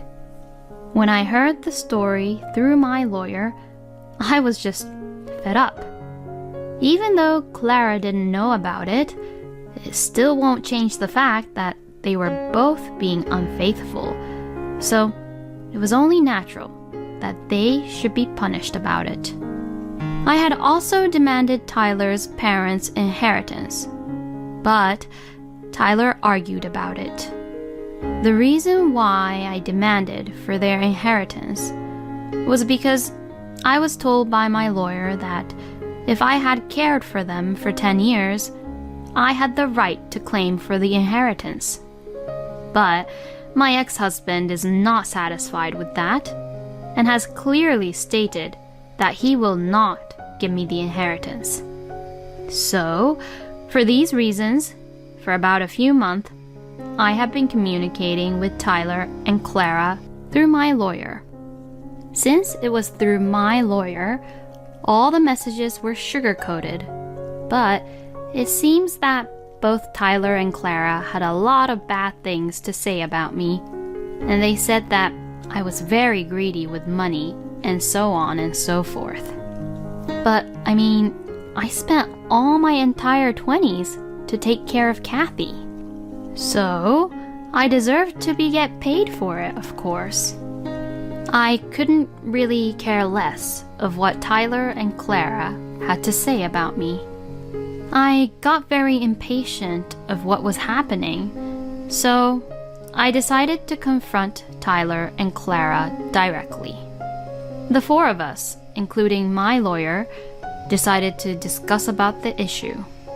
My ex-husband, whom I hadn't seen in a long time, got a little fatter than before. I had heard that he had remarried with Clara, and he was living with her. So, he must have gained weight because of the happy lifestyle he's having with Clara. Clara had long brown hair in a slightly cold atmosphere, just the way Tyler prefers in a woman. When we began the conversation, Clara just glared at me coldly and said, "Will you please cut it out? Because of you, we can't really live happily." Excuse me? It's because you both are always complaining about the conditions, right? I also don't want anything to do with you people ever again. You're always just requesting so much about money, money, money. You're so greedy, aren't you? Didn't you actually marry Tyler just for his inheritance? How dare you say that to me? Do you have any idea how much pain I've endured to take care of his mother and doing the house chores for 10 whole years? I loved Tyler so much that I took care of his mother, who isn't even related by blood, all these years. So, I really don't deserve to be told by you that I'm just after the money. Then, Tyler began to open his mouth and said something really outrageous to me. If you say that you loved me, then why don't you just let it all slide? The fact that you keep asking for inheritance and money like this makes it seem like that's what you were after all along. Just step down gracefully, and we won't say anything bad about you anymore. What the hell is he talking about? Tyler's the one who had the affair in the first place, so that's why we're all caught up in this mess. Wow, he must be so stupid. Step aside gracefully? What are you talking about when you were the one having an affair? And I loved you even before I found out about the affair. And now, I don't love you at all since I found out about you cheating on me. By having an affair, you wasted 10 precious years of my life, you know. And for that, I am asking for alimony and inheritance. If you both refuse to pay me alimony and inheritance, I will report all of this to your relatives and to the company you work at. Then, Tyler began to change his attitude towards the whole situation, as if he thought what I said was a really bad idea. All right then. We'll give you the alimony and the inheritance, so come on, give us a break now. Huh? You're gonna give it to her? I am completely against this. Please, just do me a favor and do what I say. You don't know what will happen to both of us if she reports this to the company, you know? Apparently, Clara works at the same place as Tyler, and the story that they told to the company is that they began dating after Tyler's divorce and ended up getting married. Because Tyler asked her to do so, even though Clara was not convinced at all, she reluctantly accepted to pay for the alimony. So finally, after about a year of many discussions, Tyler and Clara gave in, and I was able to receive the alimony and half of the inheritance. But when I was about to leave after our discussion, Clara snarled at me, saying, "You're an old hag who is a greedy money grubber, and you'll live alone for the rest of your life."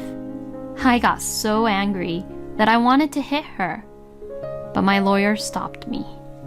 My lawyer shouted, If you hit her now, you'll ruin everything. Clara looked at me with a smirk on her face as I turned red and got angry. I was just so frustrated.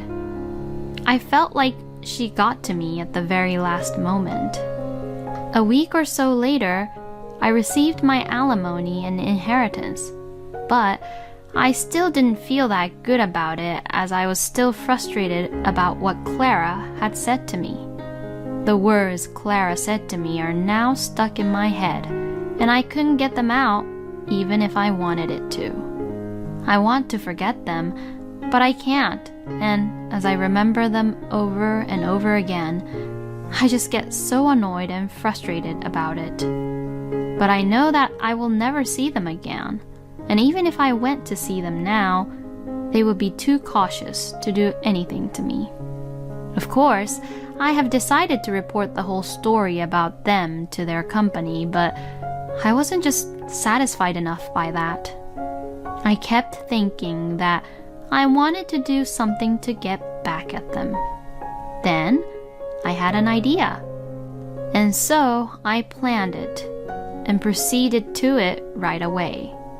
About a week later, the plan worked, and Tyler and Clara came to the steakhouse where I worked at. Oh yes, I put a flyer which has coupons for the steakhouse into their mailbox. It was what I had in my mind as a last resort, but I didn't think that it would work out this well. Both Tyler and Clara took their seats and ordered from the menu. The waitress gave me a look once they got seated and ordered, and from there, I began to cook. In fact, I had told all the staff members of the steakhouse about this plan, and they all cooperated with me.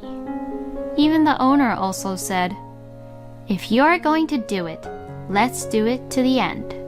That's the strength of a real woman." And she also agreed to cooperate with us. The food was then brought to Tyler and Clara's table. To avoid any suspicion, I made the salad and soup properly, which was set on the table at first. Both Tyler and Clara ate it, saying that it was all delicious. The next dish was the highlight from the plan. The waitress put the steak and mashed potatoes on the table for Tyler and Clara. Tyler, who loves steak, looked really happy when it came. Clara also looked like she loves to eat steak and mashed potatoes and looked really happy at her plate. And just as the two of them began to eat, "Ah! This is so spicy, spicy, spicy, spicy! What the hell is this crap?" Both of them looked really desperate to drink water. What is the meaning of this being too spicy? "Hey, you! Over there! You better come over here right away!" Since they called for the waitress, I went out to them from the kitchen myself. When they saw me coming out, they were absolutely mortified. Sadie, is that you? Why the hell are you here? "What do you mean? I work here, you know." Anyways, how was it? My special menu of steak and mashed potatoes. You were the one who made this? I can't eat anything very spicy like that. Oh, is that so? I'm sorry about that, I guess. I knew that Tyler loved spicy things, so that's why I made it very spicy on purpose. For making the sauces for the steak and mashed potatoes, I had put in jalapenos, habaneros, and chili peppers. Did you make it really spicy on purpose? Since it was too spicy for him, I think it was really difficult for him to speak properly. Then that flyer with the coupon, was that... Oh, did you finally realize? Yes, I did all of that for you two. Well then, mission complete. Then I looked at Clara with a huge grin on my face. The next moment, Clara became enraged, saying, "You bitch!" and jumped on me. Then Clara knocked me down and began to hit me several times. Seeing what was happening, Tyler said, "Hey, stop it!" and tried to stop Clara. But it was already too late. Other customers took the opportunity to take out their phones and record videos of Clara hitting me nonstop. And the steakhouse's security cameras also caught the scene perfectly. The other staff called the police on them, and a few minutes later, the police car flew in. Clara was arrested on the spot. As Clara was getting arrested, Tyler was saying, "How could this even happen?" I also went with them to the police station for questioning. I explained the police that Tyler and Clara did not like what they were eating, and when I, who was in charge of cooking their dish, went to deal with the situation, these customers happened to be my ex-husband and his remarried partner, and that, seeing me, Clara got upset and knocked me down. The police believed my side of the story, and I sued Clara for the assault. And I succeeded in getting another alimony from her. It seems that the guests who were there provided the news with a video footage of the time Clara jumped on me, and the evening news was all over this incident. As a result, this arrest, of course, had spread to Clara's company, and she was fired. And I also reported about Tyler's affair to the company, and Tyler was given a pay cut and was transferred to a regional office as a demotion, while everyone around him looked at him coldly. Tyler and Clara sold Tyler's parents' house, paid me alimony, and flew together to a rural area where no one knew about them. They both deserve what they got. Everyone at the steakhouse was worried about me coming back from the hospital and then praised my plan, saying that was amazing. The owner also said to me, "You are indeed the woman I aspire to be. Sadie, you will be able to live strongly even if you are single for now." And now I am working hard at the same steakhouse, but I am now a full-time employee here. I also got a boyfriend who was introduced by my friend, and it's going pretty well, so I am going to devote myself to work and love my work as much as I can so that I can make up for my wasted 20s. Thank you for watching until the end. Please subscribe to our channel. We hope to see you in our next video. My parents are going to live with us. They said, if you don't like it, get out. Afterwards. Then I'm getting a divorce. Huh? Wait a minute. That's so sudden. See, that thing. My husband was more flustered than I had ever seen him before. But it was my mother-in-law who spoke up here. Hey, Daniel, don't get upset. You're pathetic. You know what your mother always says. A wife listens to her husband. That's fine. She's divorcing you. It's outrageous for a wife to disobey her husband. If you don't like it, just leave. No, well, that's true. I'm not asking you to leave. I'm already divorced, so it's inevitable that I'll have to leave. You're a woman of few words. I didn't like her from the beginning. What a coincidence. I hated you from the very beginning, too. My name is Clara, and I work for a company. My husband Daniel and I decided to get married after 6 months of dating, and we have been married for over 2 years. I loved his willingness to make decisions about things. I think this is largely due to my upbringing, as I am the middle child of 3 sisters. And although I am usually the softer of the two, I am the eldest, and I am also younger than my eldest sister. I am sandwiched between the eldest, who is usually soft and reserved, and the third, who is the youngest, but has great leadership qualities. Whenever we have family events or invited people from my father's business to our house, I always followed them. I can't say that such an environment affected me, but I am not good at deciding things. And the bigger the issue is, the more I think in circles. In the end, I always have a hard time coming up with a coherent thought.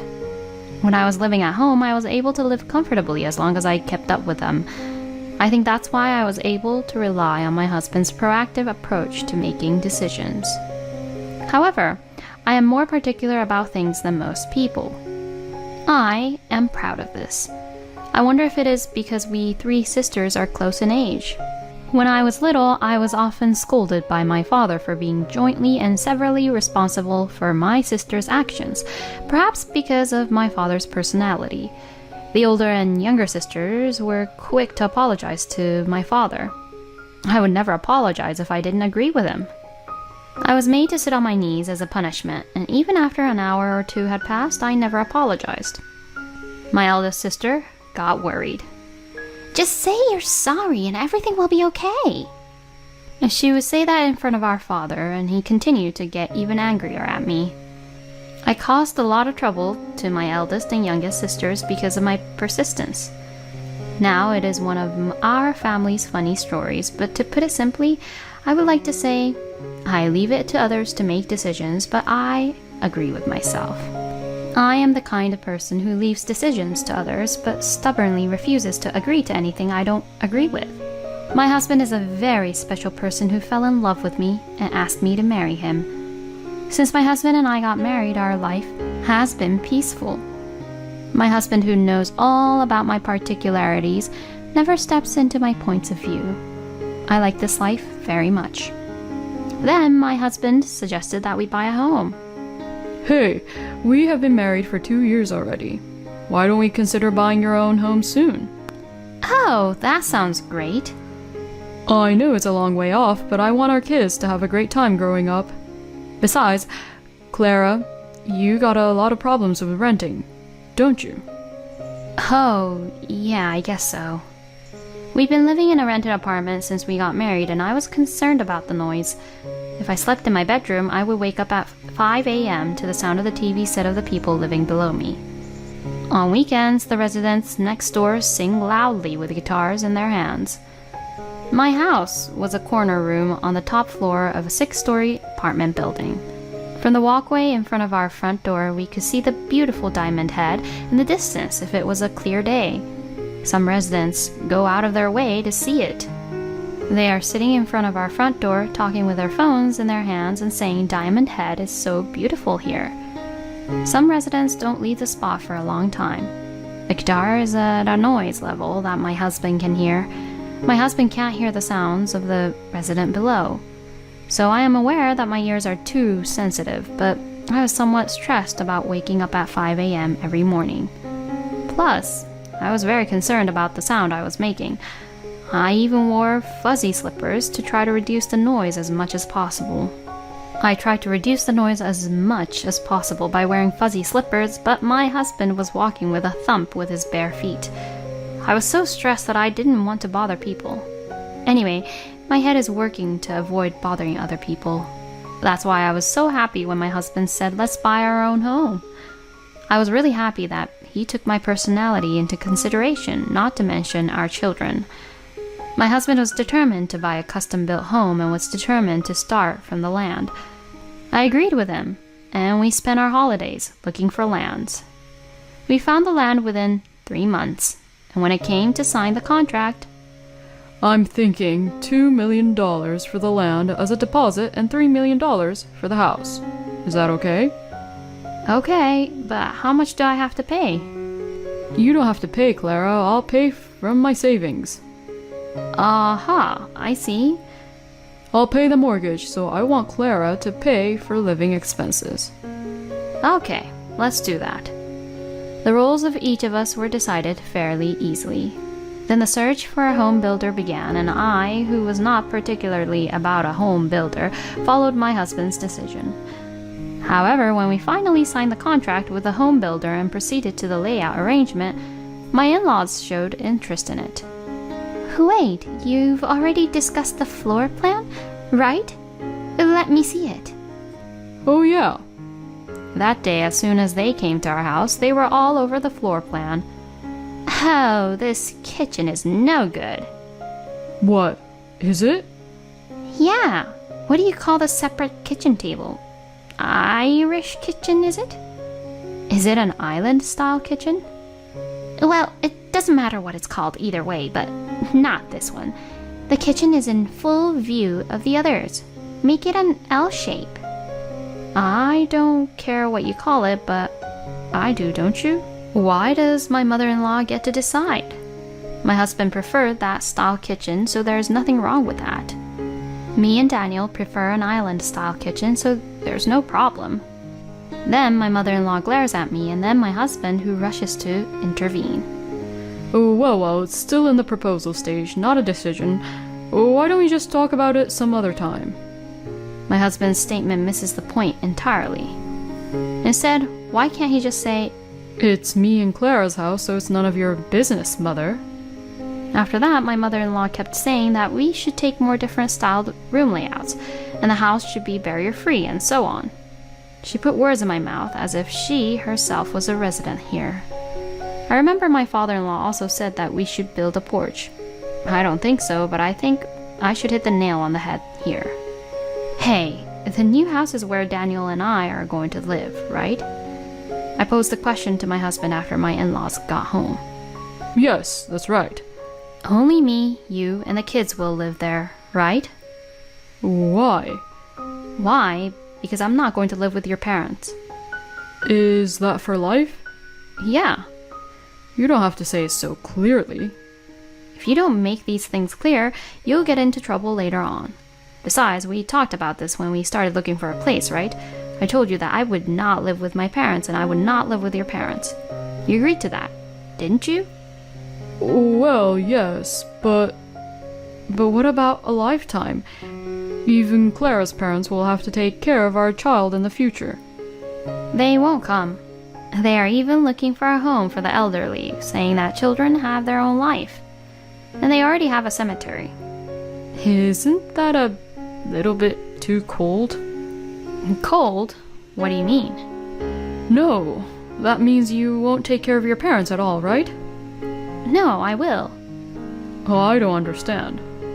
If my parents are in trouble, I'll help them. That's a given. No matter how many nursing homes I look for, if my parents become sick, I will go and take care of them. What I don't tolerate is people who take it for granted that they have to take care of their children. My parents are people who try to avoid being a burden in their children's lives. Does that mean my parents are people who are a burden to their kids? To put it bluntly, yes. It means I can see glimpses of it. Because why do they meddle so much in our home affairs? We're independent, you know. If it's advice, I'll gladly accept it. But today, they're just trying to make themselves feel better. It looked to me like they were ordering us around because they're moving into a new house with us. That's not true. I see. Was I mistaken? Then I'm sorry. So even if we finish the new house in the future, I won't be living with your parents, right? Never. I see. I'm glad to hear that. I must have been mistaken. I'm sorry. I got the word out of my husband here that his parents would never live together. After that, his parents continued to meddle. This would be a straight line of living together no matter how you looked at it. If my in-laws are of good character, there is still some room to think about it. And if my husband had made it clear at the beginning that he wanted to live with them, there would be room to think about it in a certain way. I would have some room to think about it. However, I think my husband intends to force us to live together once the house is completed. And I don't like my mother-in-law. My mother-in-law is a gossipy person, and she is always looking for something to gossip about. There are several small houses right in front of my mother-in-law's house. My mother-in-law knows when they drive in and out and when they leave on their bicycles. She knows the whole process. This is because she peeks through the lace curtains every time she hears a sound. I am always disgusted by my mother-in-law's behavior. Well, if there is only one person like this in the neighborhood, I guess the security is protected to a certain extent. I hate my mother-in-law's behavior. I don't think she cares about other people. If someone is in trouble, you help them. That should be enough. And she only speaks ill of others, which I also dislike. My mother-in-law, when she opens her mouth, says that she doesn't hate me, that I'm not a bad person. But in the end, she always says bad things about people, and it leaves a really bad feeling to other people. She has a way of thinking that I cannot understand. And my father-in-law, who doesn't stop her. Sometimes they work together, listening through the curtains to see what the neighbors are up to. Sometimes they argue with each other about what to do and what not to do. It is hell for me to live with such parents-in-law. My husband also has a tendency to look down on people just like his parents. I never saw a glimpse of this before we got married. I am sure he hid it from me. Since we got married, my husband has been talking down to people. I noticed negative comments such as, "He's useless. He can't do his job," and so on. As long as he belongs to the company, he thinks that way. However, it is the company that has decided to hire these people. We have nothing to say to them. They are probably working for the same company because they are expected to have a certain level of ability. It is a waste of time to pay attention to such things. It's not good for your mental health. But my husband seems to be keeping himself alive by denying someone else. I was a little disappointed in such a husband too, and now that disappointment is swelling into something bigger. If my husband forces me to live with his parents now, I will divorce him. When his parents made some remarks about the floor plan, I remained quiet. Then my in-laws started to show their own face and gave their demands to the architect without telling me. I guess this is completely out of the question now. At the beginning, he was asking how I was doing at first, but he was relieved that I wasn't saying anything anymore. I guess he was relieved. After that, he allowed me to say whatever I wanted to, and to my in-laws. Then a new house was built that embodied 100% of my in-laws' wishes. My husband was busy with the moving process, but we managed to get it done. The move was scheduled for tomorrow. Well, let's go to our new house for a minute. My husband smiled and spoke to me. We're going tomorrow anyway. That's not going to happen. You have to watch where you put everything. Why aren't you so eager to do it? It's a new house, remember? I built this house for you. How dare you? Who would want to live in a house that doesn't reflect any of my opinions? And besides, I'm also disappointed that you didn't go to check on the house even once. It's disappointing. Because I'm not interested. Huh? I'm not interested in a new house. Oh, come on. Don't say that. You're making me angry. My husband is quite excited about the new house, and I'm down in the dumps. Anyway, let's go. If this is the way it's going to be, I'll go. And when we arrived at the new house, we found that our familiar belongings had already been moved in. I knew it. Then my husband ran up the stairs and brought his parents who were waiting for him. My parents are coming to live with us today. Okay? He said that? He really said it. Yes, then we're divorced. I still had about a micron of hope. My husband would keep his promise to me, I thought. This was a faint hope. I had nothing more to wonder about, but I decided to keep an eye on him for a while. Hey, Clara, why are you being so quiet? The house is finished, so congratulations, right? Not at all. Oh, why not? Because the no-good husband didn't keep his promise. What? You didn't keep your own promise. Phew, what are you talking about? Hey, you idiot, do you remember our promise? What are you talking about? Oh, you're aware that you are no good. I said I didn't want to live with your parents. And you told me that you wouldn't live with your parents either. Remember that? This place. This is the house I built with my money. So what? I decide who lives in that house. Oh, so? I'm the one who decided to move in with my parents. You'll have to follow that. So your promise to me was a lie? Yes, I did. Because if I didn't say so, the house wouldn't be built. Well, I don't understand what you mean by the house won't be built. So you lied to me when you said you would build a house for me? No, it's true, I like you. But my parents are important too, so I'm sorry. I see. Clara, yes. Then I'm getting a divorce. Huh? Wait, that's so sudden. See, that thing. My husband was more flustered than I had never seen him before, but it was my mother-in-law who spoke up here. Hey, Daniel, don't get upset. You're pathetic. You know what your mom always says. A wife listens to her husband. That's fine. She's divorcing you. It's outrageous for a wife to disobey her husband. If you don't like it, just leave. No, well, that's true. I'm not asking you to leave. I'm already divorced, so it's inevitable that I'll have to leave. You're a woman of few words. I didn't like her from the beginning. What a coincidence. I hated you from the very beginning, too. Just one last thing. Do you think you can pay the mortgage on this house with just Daniel's income? Huh? I knew it. You're mistaken that Daniel's income is enough to make it work. This house is in Daniel's name and the loan is in his name. He's borrowing the full amount calculated from his income. If we pay the loan with his income, who is going to cover the living expenses? Daniel also seems to have forgotten. It was me who would make the living expenses. You guys are already living on pensions, right? Poor you. You could be living in a new house. But you're going to have to pay for 3 people's living expenses with your pension. I'm sorry to hear that. No, Daniel. What's going on? You said you weren't going to collect a single penny from us. That's, well... Well then, it's no longer any of my business, so I'll be going.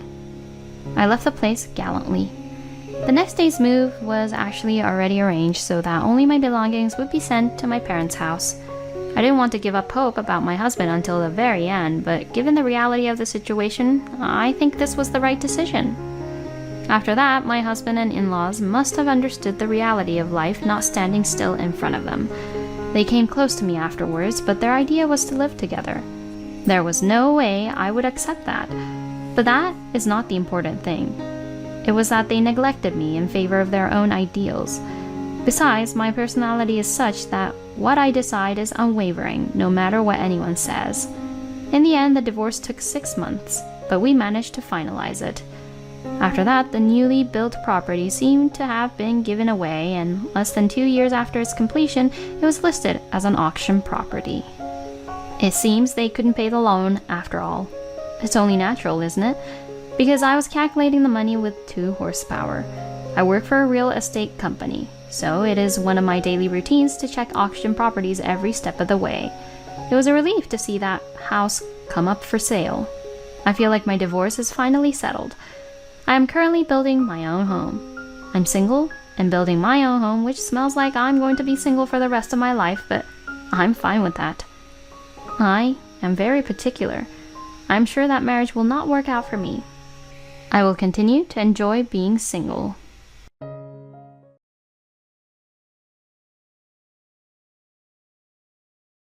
Hey, you're not the one who requested the appraisal for my parents' house, right?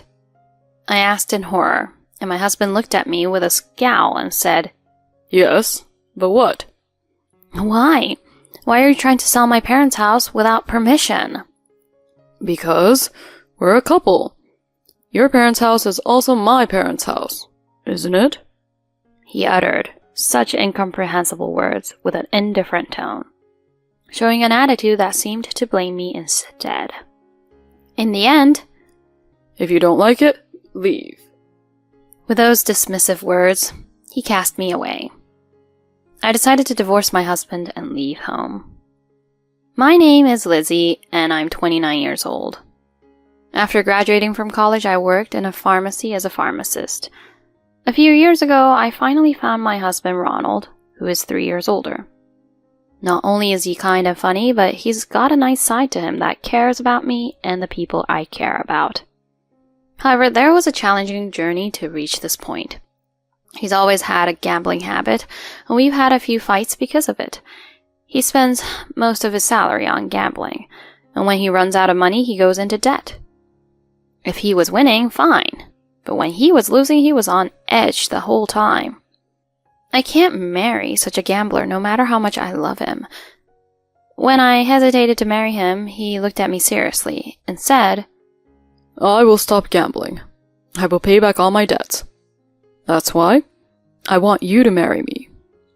True to his words, he completely quit gambling and cleared his debts. I decided to marry him, but I set a condition too. If you ever go back to the gambling, we'll divorce. He agreed, and within 3 years from our first meeting, we finally tied the knot. Ronald, despite his cheerful demeanor, had a sad past. His parents died in an accident when he was young, and he was raised in a foster facility. Consequently, he lacks many memories with his parents. Our marital home is about a 2-hour drive from my hometown. After marriage, we frequently visit, and he treats my parents like his own.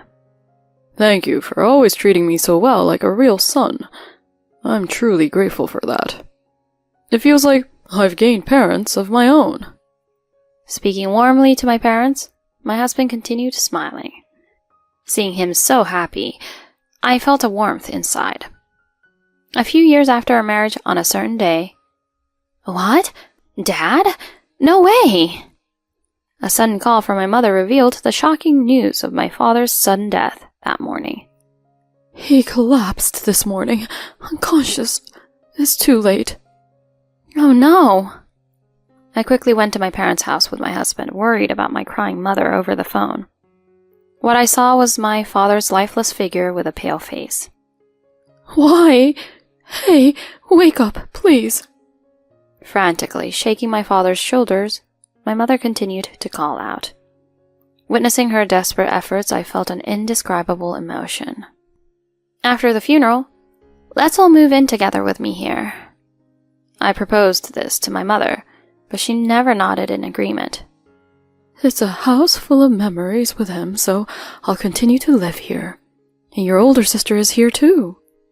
Since my real sister, who divorced a while ago, decided to return home with her daughter, I left the care of my mother to my sister.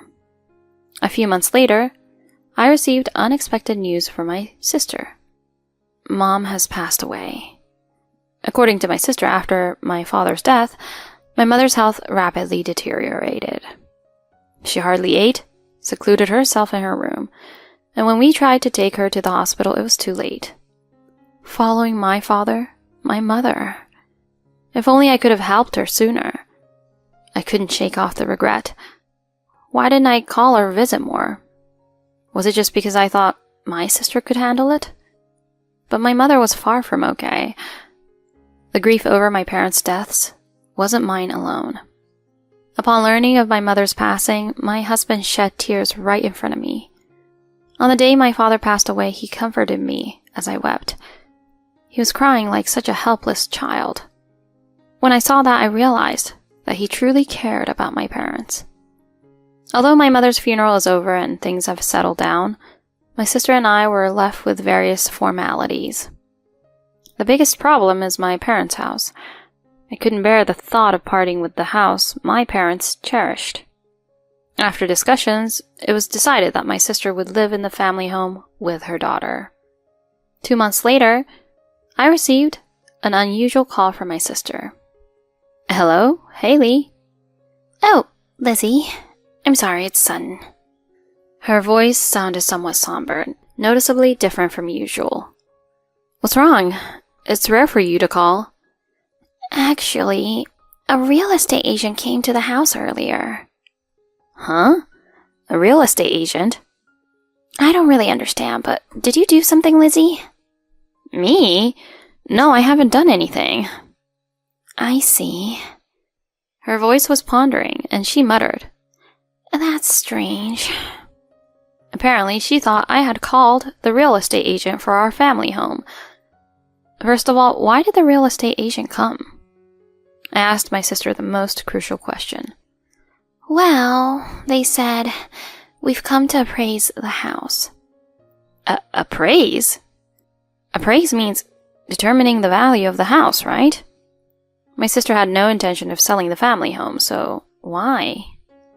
When I asked her for more details, she said that a real estate agent suddenly visited our parents' house and said, I have received a request and have come to assess the property. My sister had no recollection of making such a request, and she thought I might have done it. Wait a minute, that's strange. There's no way I'd want to sell the precious home our parents left us. Yeah, you and I agreed to keep the family home, so the matter should have been settled. So, what happened in the end? I thought it was strange, so I said I didn't request such a thing and declined. Oh, but I did get their contact information just in case. Can you tell me the contact information for that agency? I immediately called the agency after obtaining the contact information from my sister. I provided the address of my family home and had the agent who came for the appraisal on the line. Upon confirmation, Yes, we did indeed visit Mr. Davis's family home today. Both my sister and I did not request an appraisal for the family home. Even if you say that, we received the request here, and... By any chance, could you tell me the name of the requester? It's Ronald, right? What? Ronald? Are you kidding me? No way my husband tried to sell my parents' house without my permission. Unable to accept this, I confirmed with the agent once again. This has to be a joke, right?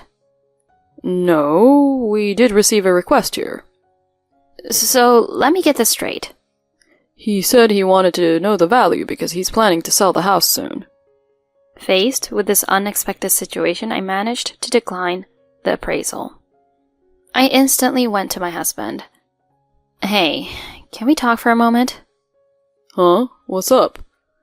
As my husband casually played with his phone, I nervously asked, Hey, you're not the one who requested an appraisal for my family's house, right? He responded with a puzzled expression. Yeah? But? What's with that yeah, but? What are you thinking? You didn't consult me and just decided to request an appraisal without permission. Even my sister was shocked. Why would you do something like this? What? Why are you so angry?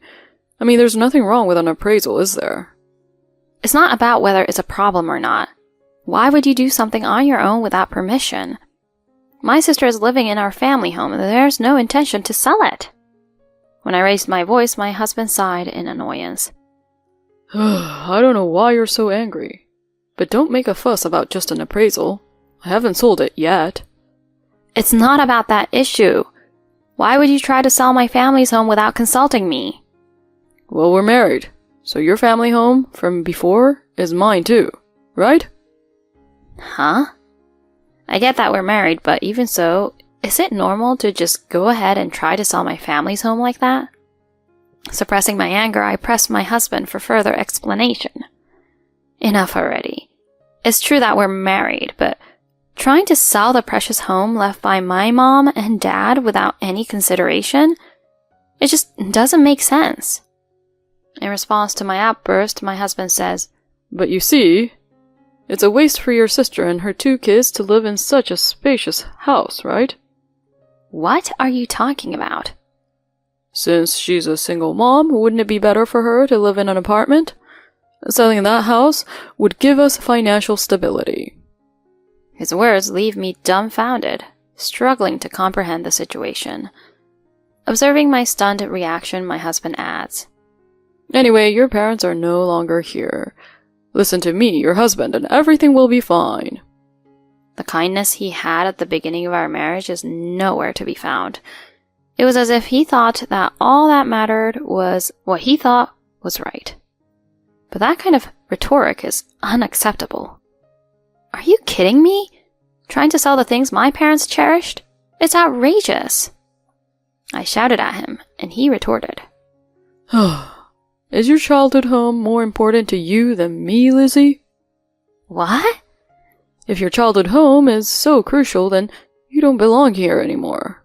If you don't like it, get out of this house.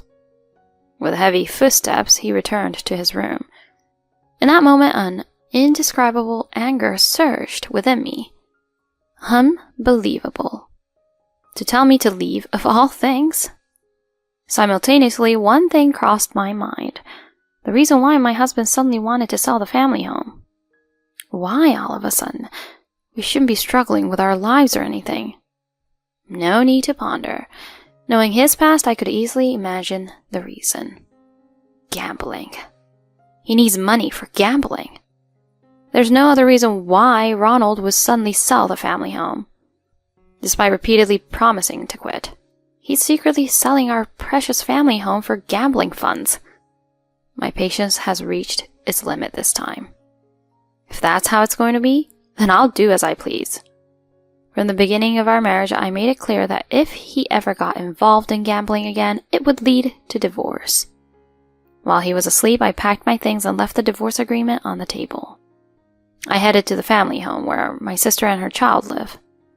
The next day, when I woke up, I saw numerous missed calls and messages from my husband. He must have seen the divorce agreement. Reluctantly, I answered his call. Hello? As soon as he heard my voice, he bombarded me with rapid-fire questions. Hey, why aren't you at home? Why is the divorce agreement sitting there? Wait, where are you right now?